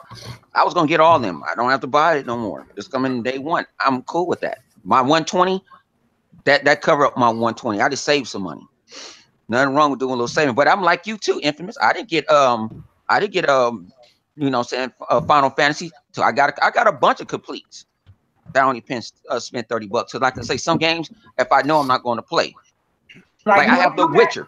I have The Witcher. I ain't even touched The Witcher yet. The Witcher. I haven't. Don't even touch it. But think about it. Witcher was in Game Pass. I wouldn't even have to spend a $30. I didn't buy Mafia 3 until that shit was Hey man, but The Witcher was one of those purchases that was well worth it, even if well worth every penny. Like honestly, that money all going to CD Projekt Red to keep them doing what they doing. Support that. And then I got another thing about it. What if you got the Game Pass, and you know people we don't want to go buy. People know I don't like to buy the season pass day one. I will wait. I wait on Forza and Raid. I get a deal. I think the only one I bought last year was the Hot Wheels for Forza. I'll wait for a deal. My man Tax sit there. Hey, it's on sale. Oh, let's go get it. You know what I'm saying? I'll go grab it. You know, Blizzard Mountain. I waited on it. Cocaine Mountain. Cocaine Mountain. So what about if you got it for free and say they offered the season pass with it? Would you rather spend the $24.99 and got the game for free instead of spending 120 to 89? Me myself, I look at it like this: if there's a game that I really want and I want all of its DLC, kind of like Injustice, Tekken, even though Tekken 7's DLC has been very disappointing. I love the characters that they brought to the game, but the lack of content has been atrocious. But other than that, like with Injustice, Forza 7, and Horizon 3, I just go ahead and buy those games at $100. You know what I'm saying? Because if you look at it, if you wait, you're still going to pay more. And that, you know, because if this is like with Call of Duty, if you go ahead and try to buy the individual pack by themselves or the DLC, they cost $5 to $10 more than what they would if you just bought it outright at $100. But that means, with that, you have to be committed. That's why I always buy Battlefield. I paid $120 and I'm excited because I know I'm finna go in No Life Battlefield, and then I'll go away, and then I'll come back on it because that's just my favorite military shooter. So I think it's all of how you want to put your money in, what you want to invest your money into. With the Game Pass, I think that alleviate that for people like you and for others like Infamous that looks at this is like, man, I can't just get DLC for every game, or I just can't afford to get every game. This is well suited for you, and they got a deal to where you don't have to pay $10 a month. You can get you pay the price of a game, not even the price of a full game. It's $56 for 6 months. That's ridiculous. Okay. Yeah, that's a good deal. Mega. But why would I spend $120 on a catalog of games that I play like 80%? I'm not paying 20% of games for $120. But the new games that's coming out, that's where the enticement is now. Not so much for the older games. We're talking about the newer games. What about you playing State of Decay with us day one with us? Yeah. For $10, Crackdown 3, $10.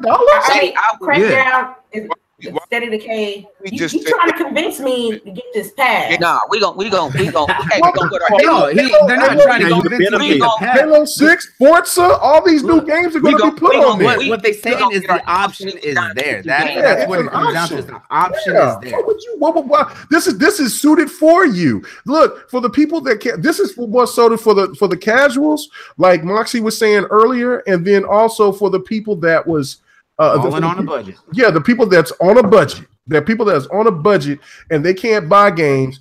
And you know what I'm saying? Like you know, me and 100, and I heard Moxie say something about she bought like 40, 50 games. How many games did you buy this last year, Avers? Oh man, I went crazy last year. I had, you know, so the last few years I was working quite a bit. Like we're talking 60, 70 hours a week. So I wasn't able to really support the industry and the developers. I wasn't able to play nearly as much, but I left that corporate job and I had a lot more free time. So I probably bought about 100 to 120 games. A lot of those were on sale though. They were, I mentioned this on the show the other day. We have the bargain shop, yeah. Oh yeah, definitely. We on a budget too. Yeah, if you wait, like she said earlier, if you wait a few years, you can catch some of these things on sale. And so I got a lot of them for $5, $10, $15, whatever it was. Plus I bought a lot of indies as well. So it was, I'd say, over 100 games last year alone. Yeah. So yeah. See, and you just look at that. Just look at that. Okay, you spent you just sit there and spent 100. Well, that's countless. I can't even figure out how much that is for 100 games.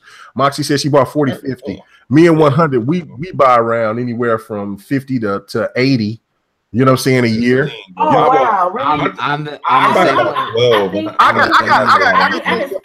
got close to 500 games on my Xbox alone, not including my PC and not including my PS4. So I mean, I'm buying. I've got. You talk about a back catalog. You know what I'm saying?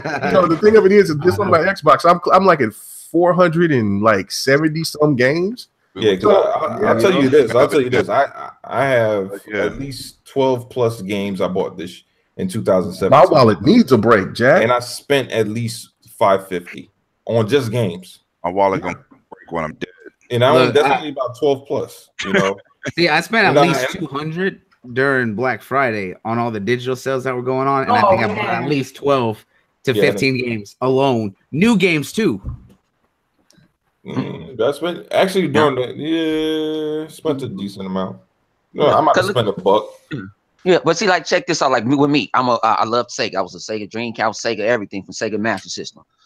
When I saw they grouped Alice Kid up and stuff like that, that brought back my childhood. So usually you gonna pay. If I go pay for straight up, I'm paying $10 per game. But at least they had the collection, and I already got Game Pass. It just hit download. To me, that's a win for me. It's not a win for everyone.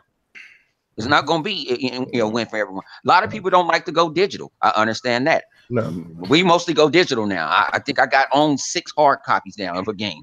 Everything is digital. I'm about to fill up my 5 terabyte. Yep. Just order me another one. It gets crazy, but like I won't get Monster Hunter because I'm stuck in Final Fantasy. I don't want another open world game. I want Monster Hunter bad, but I got to be more responsible. And I got all these games, and I want Monster Hunter so bad. And then the next thing I know, it's like I'm like a fiend, like because this is what I do. I had to make a decision. I said, look, okay, I can only pick one, and I want them both. I said, if I get them both, then that means I can't get Far Cry 5. And I really want Far Cry 5.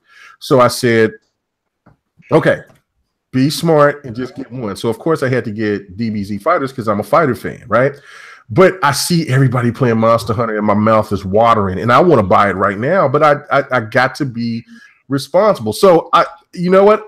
I want to try to Kamooch it. You know what I'm saying? Because Mooch be just getting everything. So I'm like, let me Kamooch it. I want to Kamooch. You know what I'm saying? But anyway, you know what I'm saying? And then Black Tiger had this, he was, if you retweet, you can get it. I didn't win nothing. Damn you, Black Tiger. Much love to you. Big shout out to Black Tiger. And so I'm like, I want this game so bad. It's so good, but I got to back off, man. So this is the perfect thing for me. Can I say something? Yeah, go ahead. With Microsoft, and this goes for, I own 3 consoles. I buy everything day one. That Game Pass is not for me because I get everything day one. I mean, everything, special editions, collectibles. Yep. No. It's not about that, son. I got a problem. I need to like AAL. No problem. Get help. Work hard, you play hard. But what I'm saying is, when I promote on my channel and I be like, yo, listen, man, I know my budget is not what people's budget is. You got to talk from a realistic standpoint. First of all, I buy everything, but you know what I did do?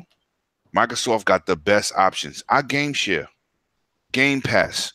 I got EA Access. I don't do Game Pass, but I got EA Access. But if you look at the console and what they're doing, Microsoft got the best bang for buck for your pockets. If you go digital and you Game Pass, instead of buying those 2 games in September, 2K and Forza, you buying Forza and your boy bought 2K. Y'all both got it. That's facts. He's speaking facts because I do game share. Now, and I got mobile games. Right. So I know, but when I look at the Game Pass, right, and I always say Game Pass is not for me because I'm a day one purchaser. But when I look at an unfortunate kid or parent that, you know, I'll be at GameStop all day, man, a parent coming there and he'd be like, yo, this game is used for $34.99. You got 20. Yeah. I help them because I'm humble. So when I see Game Pass, it is a complete bargain. I don't care what $120 for over 100 games, and now they adding this another value with day one.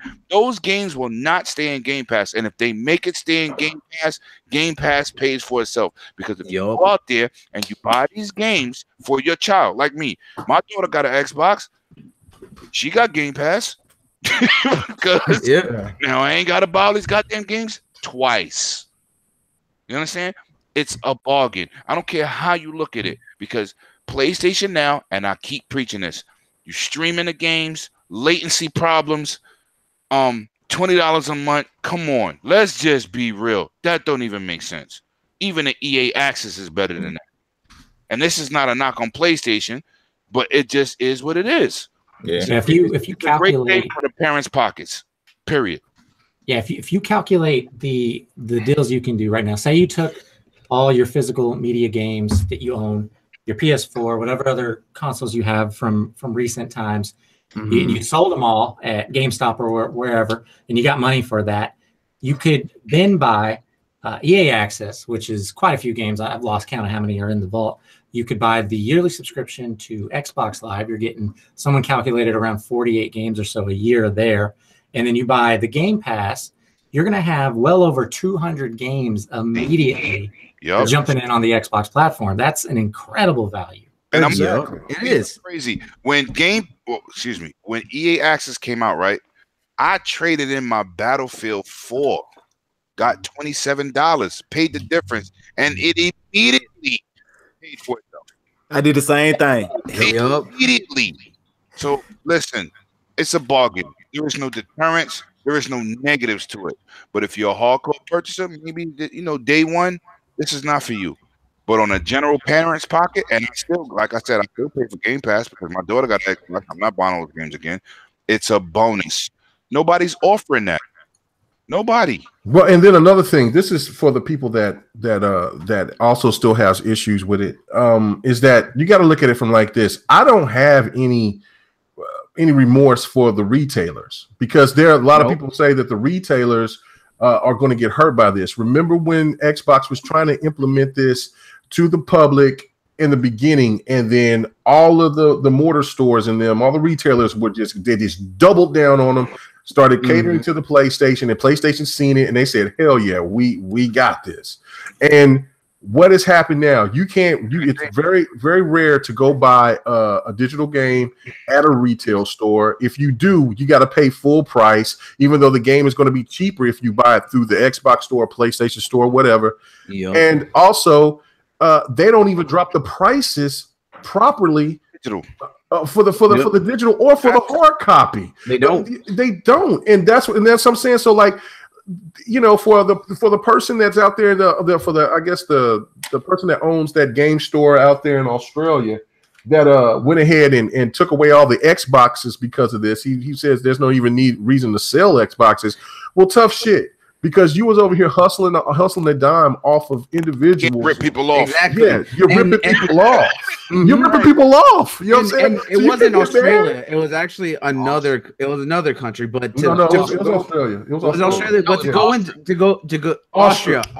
My bad. But to go into that, think about this too, and to go into that, especially with the whole talk about digital. Look at this. And here in the States, for digital sales and brick and mortar stores, what Microsoft has going on is that they have what's called the RRP, or their set retail price. And what it goes to is they set down the minimum cost of what they could sell that digital, and the retailers are able to go higher than that if they wish. That's why they always do it at full price or a little bit more, to make the used copies of that same game more tempting, because of the fact that they don't want to sell it at the set price that Microsoft has for digital games. However, in Australia, it's the opposite. They have a set price that's the highest, and stores can go lower than that. However, they always pay more, because most of the brick and mortar stores over there are always going to go at that full price, which is nearly about $90 and Australian dollars over there. Listen, man, at the end of the day, they're lucky. And if this starts, GameStop, Toys R Us, and all these people are dead. If Microsoft is doing here's the thing that people have about it, and this goes against the retailers and everything. It is a great option, but the thing is, people do not want to change. That's where it is that the retailers do not want to push forward. They do not want to change. The thing that people forget about with Microsoft and don't give them enough credit for is that they innovate and they adapt and change to the times. When they didn't, look at what happened in the early 2000s. Microsoft's Windows platform was going down. They weren't doing big business with a lot of companies anymore. They were on the verge of being non-existent or being relevant. When Satya Nadella came in, he helped turn the business platform around, revamped the Windows platform, and then helped push Xbox into a new direction with Phil Spencer and everything that was left over. They innovate to the changing times. Switching over to digital and the options that they're giving help to push forward, because people are more open to streaming, they're more open to digital, and have been in the past few years as we've seen the growth of Netflix, Hulu. But look at GameStop right now. They're blaming digital sales for killing a market. If Microsoft, which they had planned, if this happens, and you heard it here first, if they go with that digital DRM trade-in and give you decent quality, GameStop is murder. It's a wrap. Yeah, they really should bring that back. How does everyone on this panel feel about that when we got that news to let the audience know? It was basically a poll that they put out to some of their users. Where they asked about if we'd like to be able to trade in our digital games. How does everybody here? That's a great option, because when people buy digital games, they're buying it at a set price and not going to have any sort of return on it. However, some people are more open to buying digital. We see it all the time with Steam, and they're able to make some sort of monetization back, because sometimes they buy multiple copies of games and then could just sell them for cheap dollars. We've seen that happen. Why can't we get that option over here on consoles? If we're able to get even 20% back, that is still some value left in those digital games. More than GameStop gives you. Exactly. Yeah, it would be. They will sit. If you get a brand new game, you're only gonna get 50% of the cost of that game within the first 2 weeks of it. Sometimes maybe. Yeah, right away. After that, it loses value to their store so quickly. However, if you're still guaranteed at least 20%, you have more get back than you would going through them. Yeah, GameStop has done more damage to developers than any other single entity that is out there. So what's going on now with them is, it's kind of fair play there. Exactly. And think about this too. When you sell a brand new game back to them, you get $30 back. Then they turn around and then sell that game for $5 cheaper than a brand new copy, and that none of that money goes back to the dev. It all goes to the retailers. Right. And that's the part right there that bothers me. Now let me add a point to this. And Chuck, I haven't heard from you in a while. You still there, boy? You still up? I'm in here. Okay. Knuckles was running it just then, though. Yeah, well, Knuckles is about all right. He's been breathing a little bit, so he's all right. He's all right. But look, I haven't even gotten my chance to fully break down my points on it, but no. Well, like I said, this is probably going to be the thing to sign us out. I kind of knew that we probably wouldn't get to every topic, but.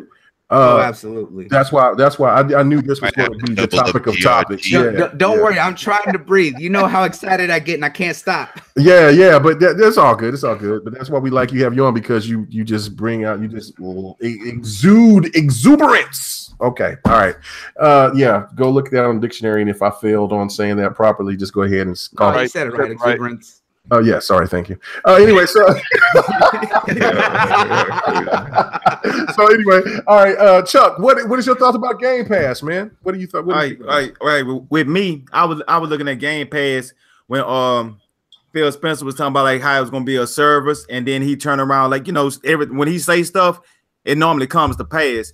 Like when Phil Spencer said he watched the people on Twitter, and he said, "I hear y'all out there."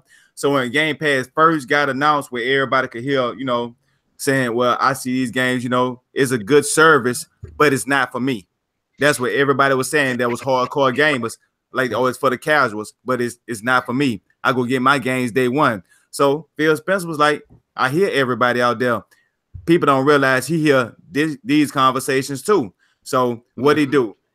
His first party games, day one, he putting them in there. Now he's saying, now why you don't want Game Pass now? You said you get your games day one. They in there day one. Their whole thing is they trying to change the market. See, like how y'all was bringing these good points about with GameStop, and they keep flipping these games and they ain't seeing no money. In actuality, if you think about how many times they flipping it like that, they actually could be selling the game in Game Pass and making that exact money they was gonna get for these retailers because they keep flipping. You know what I'm saying? That's like, who want to keep going to somebody that's gonna keep jacking you? They doing this. That's why they going. I don't mean to, let me make this point. Let me make this point. I don't mean to interrupt you. You can go ahead and finish what you're going to say, Chuck. But there was a PSN down said this. He says probably the same trade-in value as GameStop. You'll get license to play, but not to own digital. But who knows? But okay, check this out. You don't really own your hard copies either, because if you think about it, the one thing that Microsoft was getting slammed for was DRM. Most of the games that you play have DRM elements in it. You think that you can play NBA 2K without that update? You think you can play Madden without that update? That's true. You think you can play Destiny without that update? You think that you can play Ark? You think you can play whatever new games that's going to be coming out without that update? You're absolutely wrong. You cannot go offline. You have to be online to have that to have it go. And then once you get that update, then you might can play offline. But when they want to do another update, no. So they're still doing DRM even with your hard copy. But go ahead, Chuck. And to go along with that, this is something that people have been fine with for years.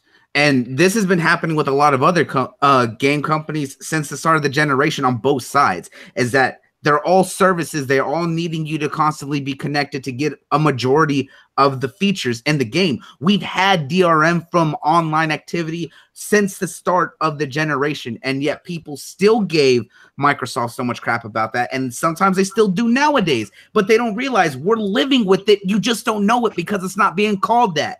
Yeah, and even with single player games, you still have to get an update. You can't play those PlayStation games without an update. Look, why do you think they're up for maintenance and they shut down and you got to play? You can play certain games at a certain point, but then but people get pissed off because like I can't play this particular game. It's down for maintenance. I can't do this. Because you're online, you're interconnected. It's all in the game. You know what I'm saying? It's doesn't matter what platform you're on PC, PlayStation, or Xbox.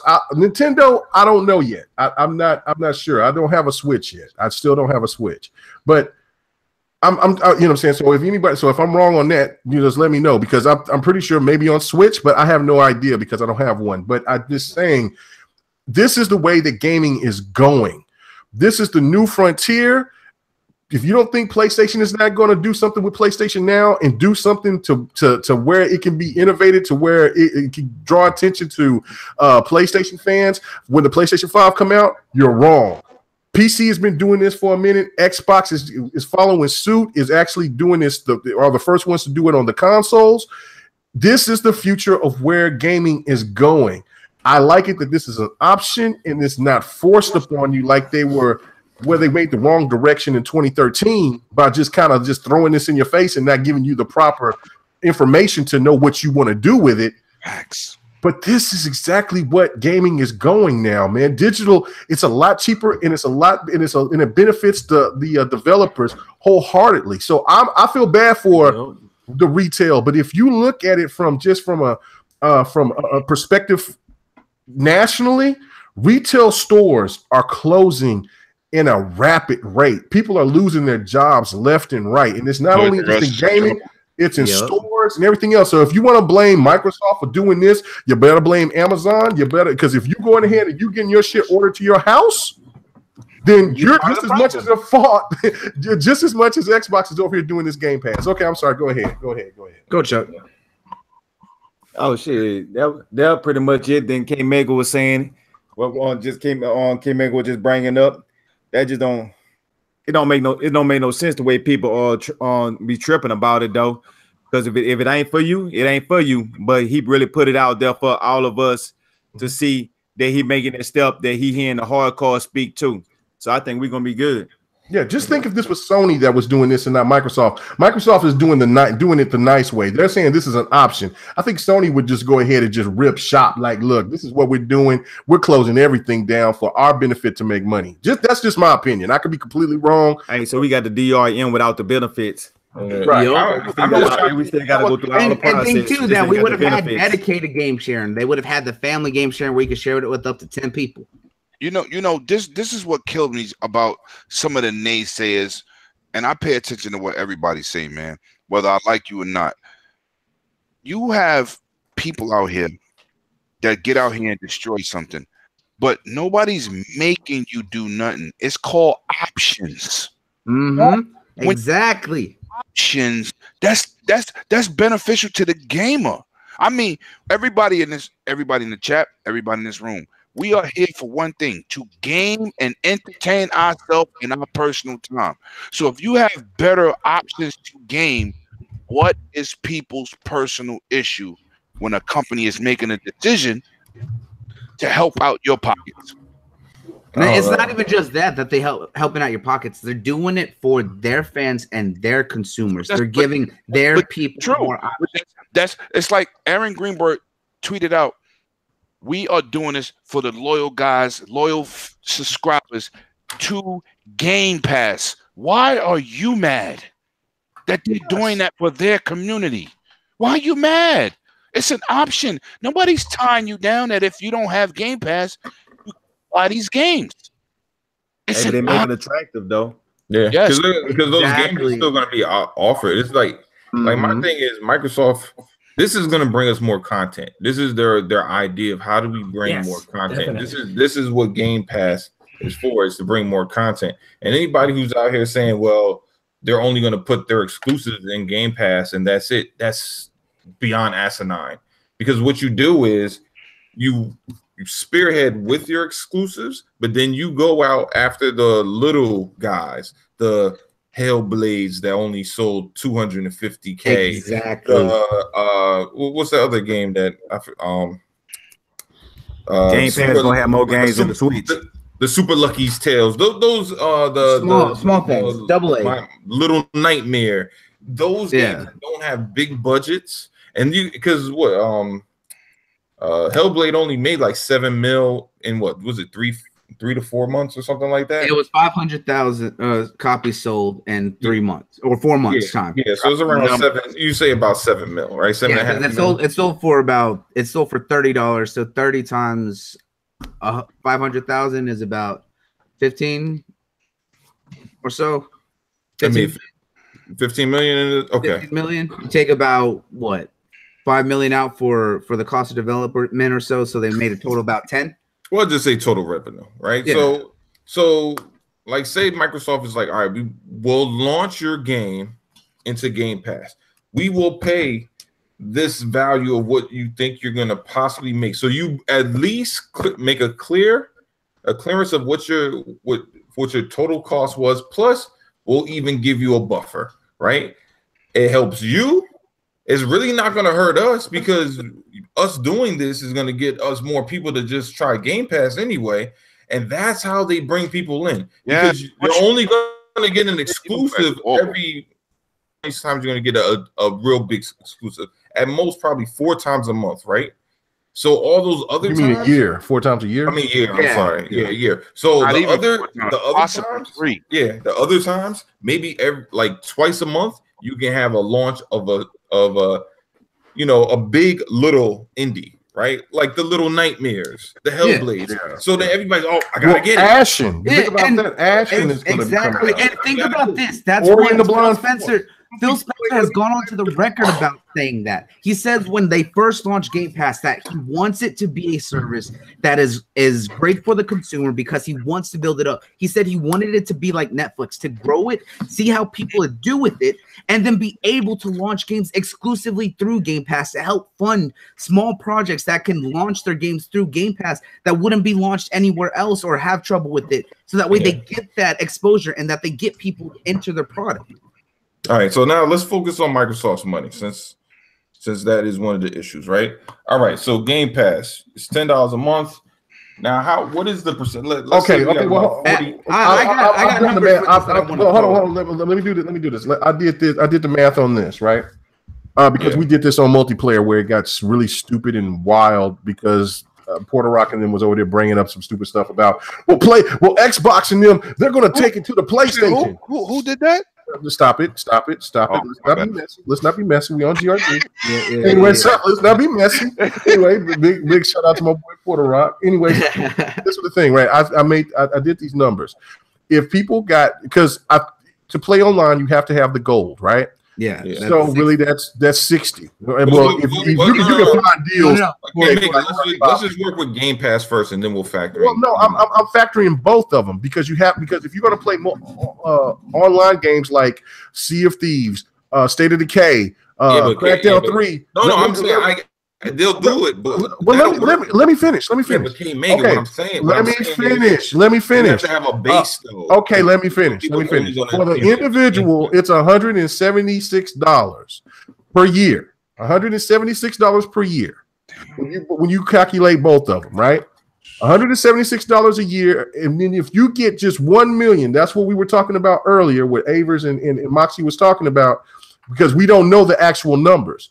But if you get 1 million subscribers at $176 a year, that is $176 million for $176 million. Do you not know what kind of investment that is going towards studios, towards new IPs, towards everything, off of just of a service, not off of anything else, off of the service, and that is not also including the microtransactions and the DLC that you'll be paying for, and for the people that just want to buy the games hard copies, or they want to just buy it digitally, just pay the full $60 price, or for however that much that game is, $100 for that game with everything included. They're going to be banking, and everybody is going to look at this and see how this is going to benefit, and everybody's going to follow suit. But again, when PlayStation does it, what are they going to do? PlayStation is the God box. Everybody knows PlayStation did this shit first. Wrong. The innovator has always been Xbox, and everybody else has followed fucking suit. And it's time for people to give Xbox their just due. Finally. Everybody, this is for everybody. This, you cannot knock this. About that. Well, you can look at. I'm looking on Amazon. See, I'm about to preach, and I'm just gonna say this, and I'm gonna get away. I'll preach for you. I'm looking at. I got Amazon Prime. I'm paying $100 a month. $100 a year for Amazon Prime, right? I look and I see Sea of Thieves for $41. Because, you know what I'm saying? Because really what that is they're going to do competition amongst themselves, because they know that people are going to say, look, I could get the Game Pass, or I could just go ahead and buy this game for a limited time at a $41 price. And then, you know what I'm saying? I could just buy the game and don't have to worry about the Game Pass. I'm looking at God of War, and the only thing I get out of the deduction is 60 fucking cents. 60 cents. Are you kidding me? That's what I paid $100 for Amazon Prime for, is for 60 cents deduction? Get out of here. Okay, go ahead. See, here's where I want to put up. Makes me angry. I agree with you, Mega. And here's what I want to put up, because I want to throw out some numbers here that really show that they know what they're doing with this, because of the fact that it goes deeper than some people are even looking at it. So I'm going to put out here that, you know, Halo, look at a game like Halo that's going to be launching with the Game Pass, right? Halo has a dedicated fan base. It always does numbers, right? So if we even say that roughly estimated that it would sell 3 million copies from the hardcore, right? That's $60 straight out the gate at 3 million. So if you take that, that's roughly $180 million that's being made. And if you take about 40 million or so that goes into the development or more, depending. But if you go in about that, that's $140 million profit. So that's what they're getting off those. However, that community will drop off and they're not going to see that extension on life. Now, with the Game Pass, we know roughly that there's estimated about 40 million consoles, just about, because we know that it's roughly been around there if it's on par with the PS or the 360 that they've stated over the years. At this point, it was about 40 million consoles. So we know that's roughly where the numbers are. If you say that even a fifth of the consumers who own of Xbox One gets Game Pass, just a fifth, that's 8 million people. That's $10 for 8 million people to try out Game Pass to play that game. So that's another 80 million right there, because that's going directly to them for the service. Now, not all of those people who play that game are going to want to keep playing it after they have their fun with it. So let's say half of that gets interested in and wants to buy the game. So 4 million people more want to buy that game. So they see that game, and in the Game Pass, anything in Game Pass gets a discount. So they get 10% or 20% depending. So when they see that they're getting a discount on a brand new game within the first or second month on that game, that goes into the psychological aspect that people want sale, they want a deal.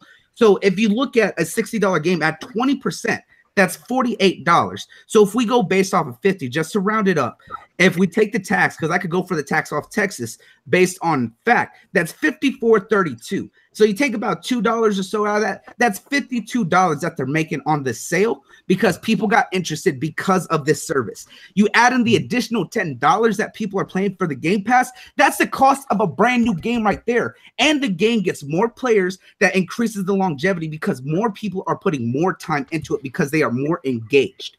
Right. Yeah. That's the facts. Reach.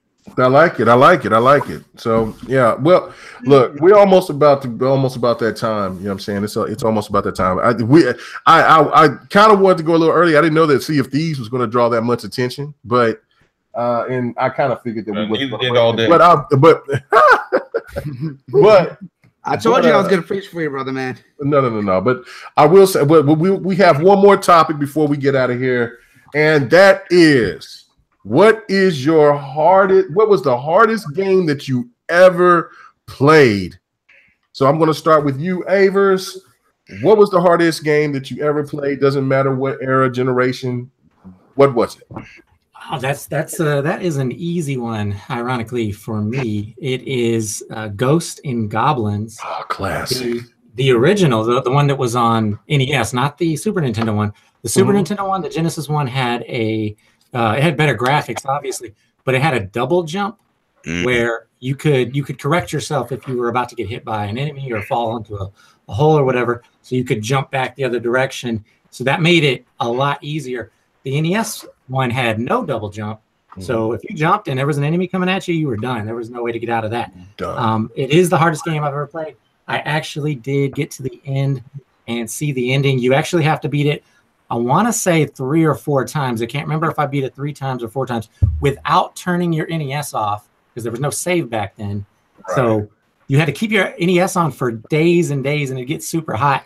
So you had to risk that breaking. And I think I saw the ending. There's 4 different endings on there each time. So yeah, that was the toughest game I have ever played for sure. Nice. And everybody in the chat, let us know what was the hardest game that you ever played as well. I will try to read some off while we're going ahead and going through the panel. Moxie, what was the hardest game that you ever played? Oh, man, I can't even hold a candle to what Avers just put out there. Ghost of Goblins was a beast. Well, I don't have the greatest memory, so I'll go fairly recent, but both Avers and I have a fascination with playing the Gears games on Insane. All of the modes on Insane. That's murder. Conceivable on Gears. If I had hair on my head, I would pull it all out. If you thought it was bad on Insanity, Inconceivable is going to make you sweat. Well, so we've done a lot of Inconceivable Horde, and it hasn't been actually as bad as I thought it would be, but We haven't done the campaign, but I would say Gears 3, a couple of particular parts of the insane campaign on Gears 3 were so frustrating. Gears 3 on hard was a pain in the ass, so I can imagine. Yeah. Them damn, oh my god, those villains, man. They kept on coming back and spawning. I was like, you motherfuckers. Listen to G4G. These gamers right here talk about ghosts and goblins and what did you say? Did you say insatiable? What was that level? Did you just say? Insane. Insane. But there's a new one, which is Inconceivable. Inconceivable. Okay. I knew insane, but I didn't know about inconceivable. Oh, you gotta try inconceivable, man. That is the hardest thing probably ever. Good. Yeah. Kmega, do you know what Iron Man mode is? Do you know what Iron Man mode is? What on Gears? No. Dude, Inconceivable is basically Gears' version of Iron Man mode. It's on insanity turned up, and as soon as you die, that's it. It's done.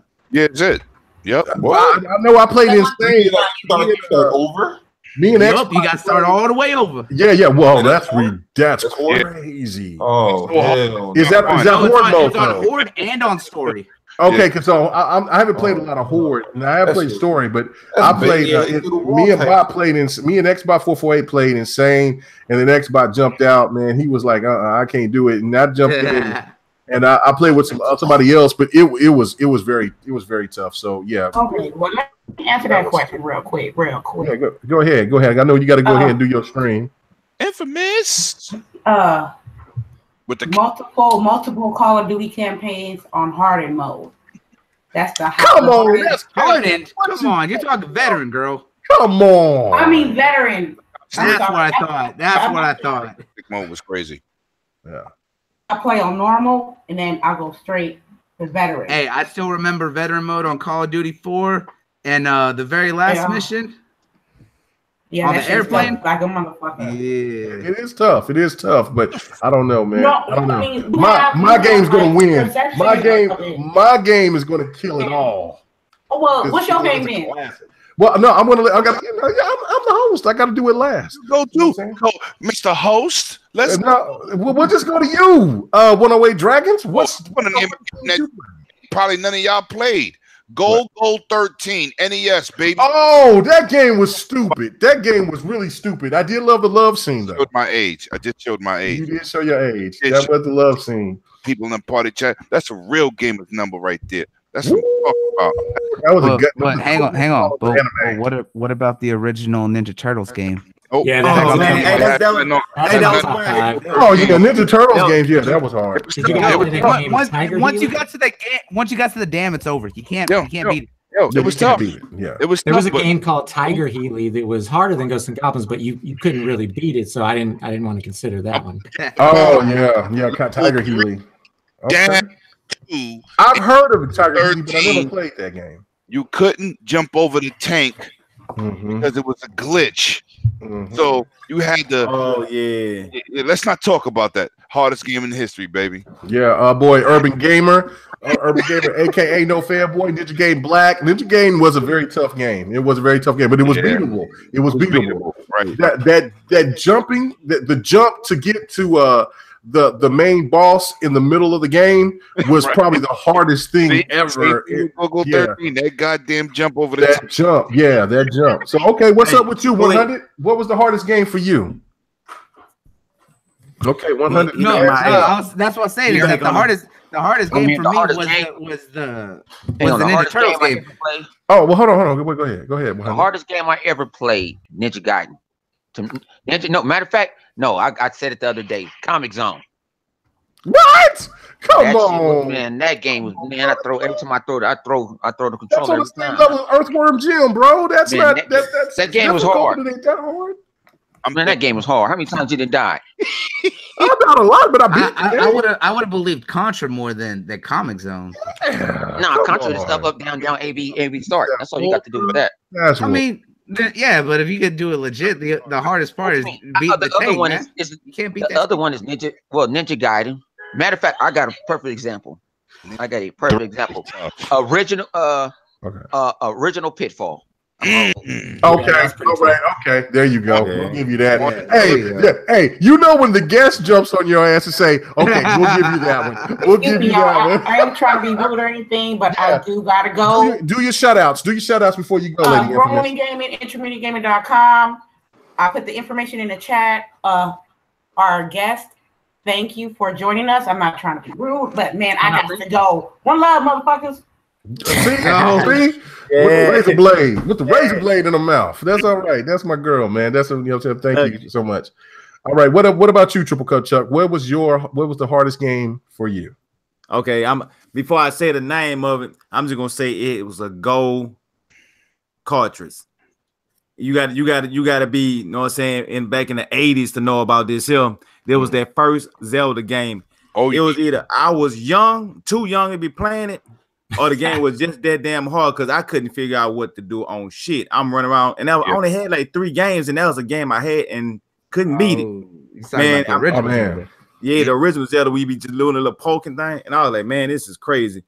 It was like a puzzle and everything. I don't know who beat that game. Anybody ever beat it? What to beat what? What game? The original Zelda? I beat Zelda. I beat Zelda.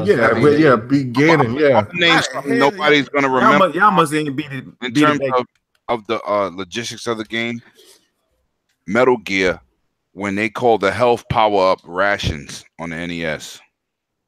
Okay. All right. Yeah. You know what? That's a game that I never beat. That's a game that I never beat. I played it, but I never beat the first Metal Gear. I was so young, I didn't know what rations were. I was young. Yeah, me neither. Okay, I give you that. Pork and chop. then later they became calorie mates. Right. Yeah, pork chopula. Pork chop killer? Is that why you say that? Okay, look, bro. You know what I'm saying? Look, y'all can't be coming with these 4 names. You gotta let me be country, man. I think it's pork chop KIA, bro. Okay, I said Court Chopula. I thought it was kind of like some Dracula type shit, like bleed. Anyway, okay, pork chop KIA. You know what I'm saying? ET. It was impossible. Yes, ET was impossible. That's why I was in a dumpster because that game was terrible. ET didn't even tell you really what to do. yeah, you just did whatever you could. Just let your neck roll and just float around. Tell them what you could do to that game. Tell them what you could do to that game. What'd you say? What? Who, me? I said tell them what you could do with that game. You could send that shit to Hades. You could send that shit to Hades. You know what? I gotta bring my voice back. Somebody in the chat, Moxie seen it too. There was somebody that was on Twitter that was like, man, that was, that's one of the most original things that I've heard in a long time. Whatever. Tyson Punch Out. I gotta bring it out. I gotta bring it back. I gotta send that shit to Hades back. But anyway, James 176, the original Mega Man series. Yeah, Mega Man has always been hard. Always been hard. Yeah, Contra. The original. Hey, what about the first? On Xbox, it's still hard. Yeah. Contra, man. LiveWire. What was the hardest game? I can get to the tank on the ice level before the second alien base on one continue. So right there, man, it's so hard to get past. That was good. What was your hardest game, LiveWire? Nah. The Marcus Cousins towards ACL. What LiveWire? Where you at? That's not Donald Trump. Come on. NBA.com. Yeah. That's right. Okay. No, okay. Knuckles. What was the hardest game that you played? No, I said at the beginning, man, that the Ninja Turtles game, because I remember playing that when I was young, man. As soon as I got to the dam, I couldn't do it. I broke a controller that way. Impossible. Did you ever get to Shredder at the end? No. Because I could never get past the dam, man. It's so hard. I barely make it. I got the train. I got the train. My bad. He tore his Achilles. Yeah, I got the train. My hardest game is Ninja Gaiden. Okay, all right. Okay, good for you. The original Ninja Gaiden. Y'all some newbies. Y'all some newbies. Okay, so let me see. Nobody did say the one that I'm gonna say, right? Go people. But you know what I'm saying? Y'all don't know about gaming. Y'all don't know about hard. Look. Did you ever play the Pac-Man? I'm about to say Cuphead. Did you ever play the Die Hard game on PS1? Mega didn't even beat it yet. You know what I'm saying? Let me tell you. You want to talk about a hard game? Cuphead, hard. It's in my backlog. I got halfway and I haven't got to Cuphead yet. I'm gonna get back on Cuphead. I'm halfway. No. Cuphead is strategy. It's not really hard. Cuphead is fun. Let me tell you hard. We got to get out of here, guys. Listen to this. We got to get out of here. Top Gun. Yes.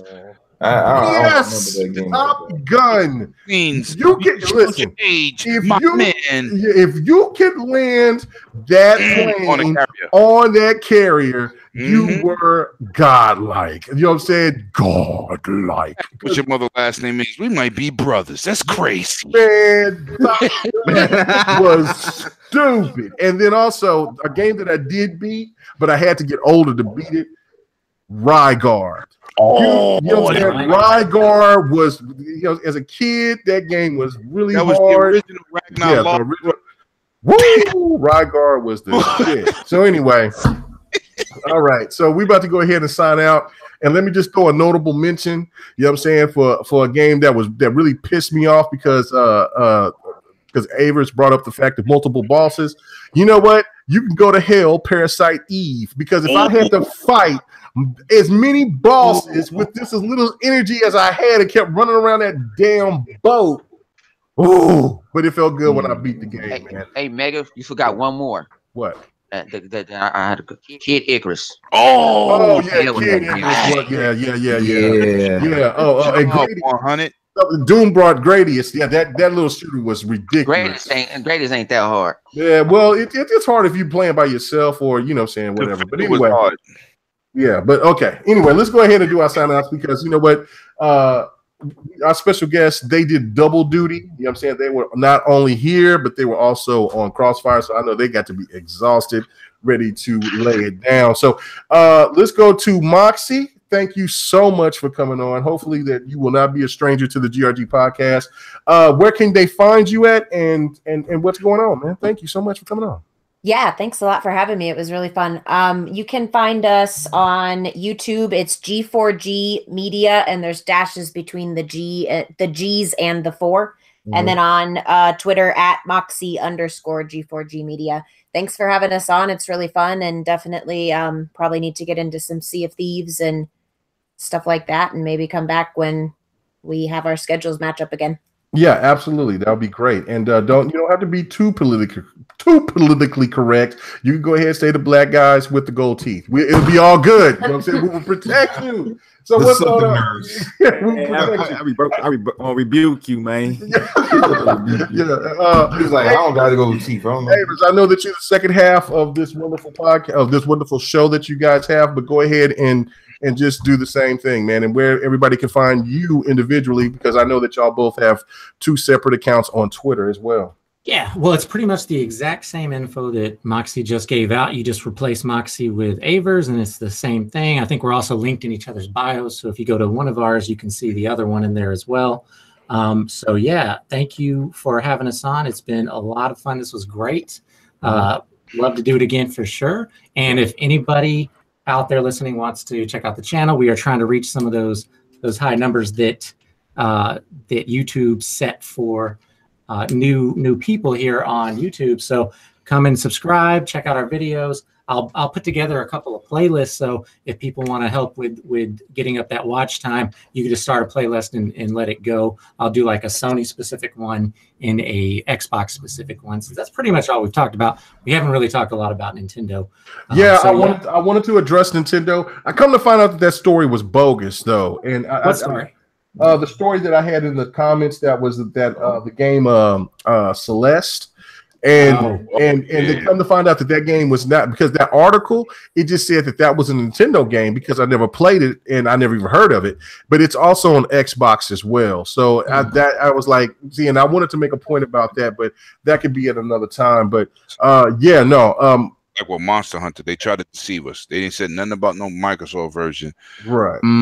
That's the thing. But yeah, please subscribe to G4G Media. Please go and watch their content. They do it the right way, ladies and gentlemen, and make sure that you support what they do, because they're good at what they do. they deserve the notoriety. If you go out there and you go sub a goon that wants to say bad things about homosexuals or want to talk about other YouTubers and all that weird shit, kill yourself. You got to listen to real proper stuff out there, and these people actually do it. That's why I reached out to them, and I'm so glad that they came out here and represented, because they did a fantastic job. So thank you guys so much. So we're going to move on to the rest of the panel so we can go and get out of here.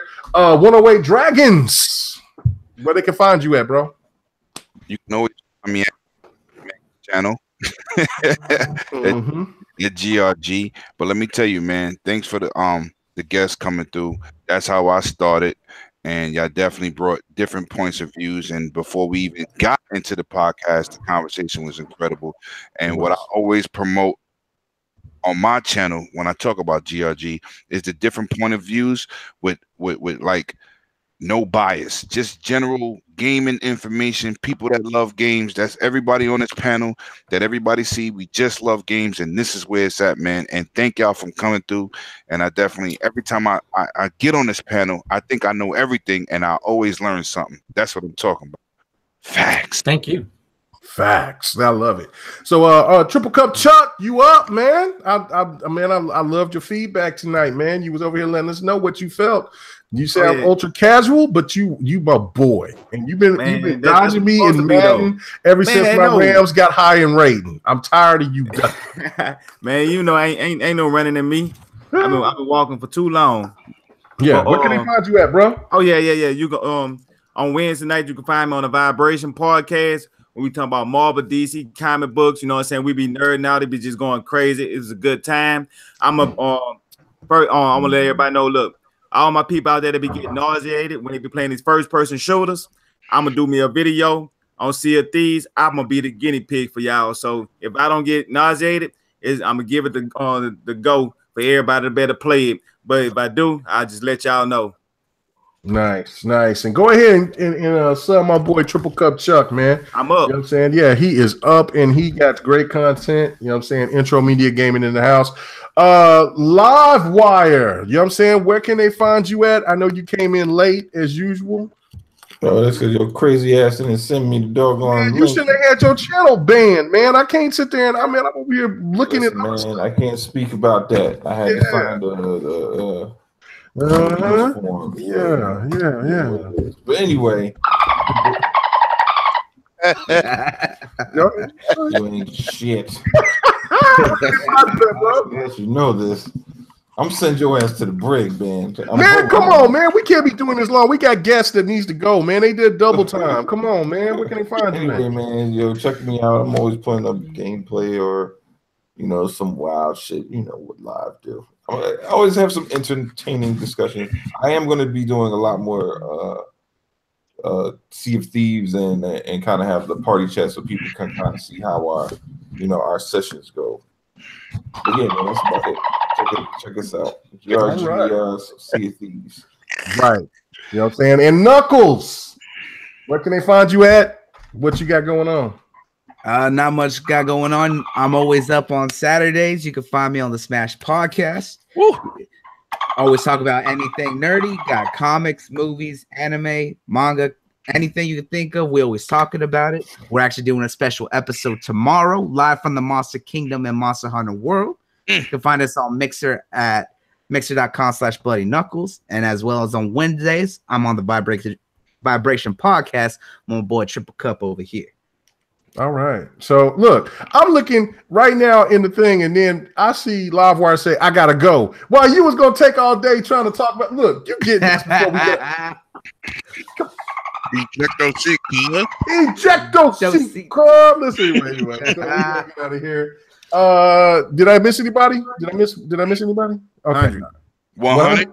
We ain't worried about 100, man. Listen, 100 already. Well, everybody know who 100 is right now after the embarrassing. Star YouTube. The star of what? The star of failing. I'm the star of YouTube right now. I'm the star of YouTube. You're the sleeping star right now, bro. YouTube. You know what? Shout out to everybody that made memes, videos about me. I love it. Keep it coming. My name is Gaming Street. I'm about to go play some video games. I know. I'm about to play some games. I'm up tonight, man. I'm up tonight. Usually, I'll be going straight to bed after that. I'll be tired after a week's work like an old man, but I'm ready. Anyway, so we are getting ready to get out of here, man. Again, thank you so much, G4G Media. You guys, it was wonderful to have you on, and we're about to get on out of here. Listen, if it isn't, you know what it is. You know what I say every Friday night.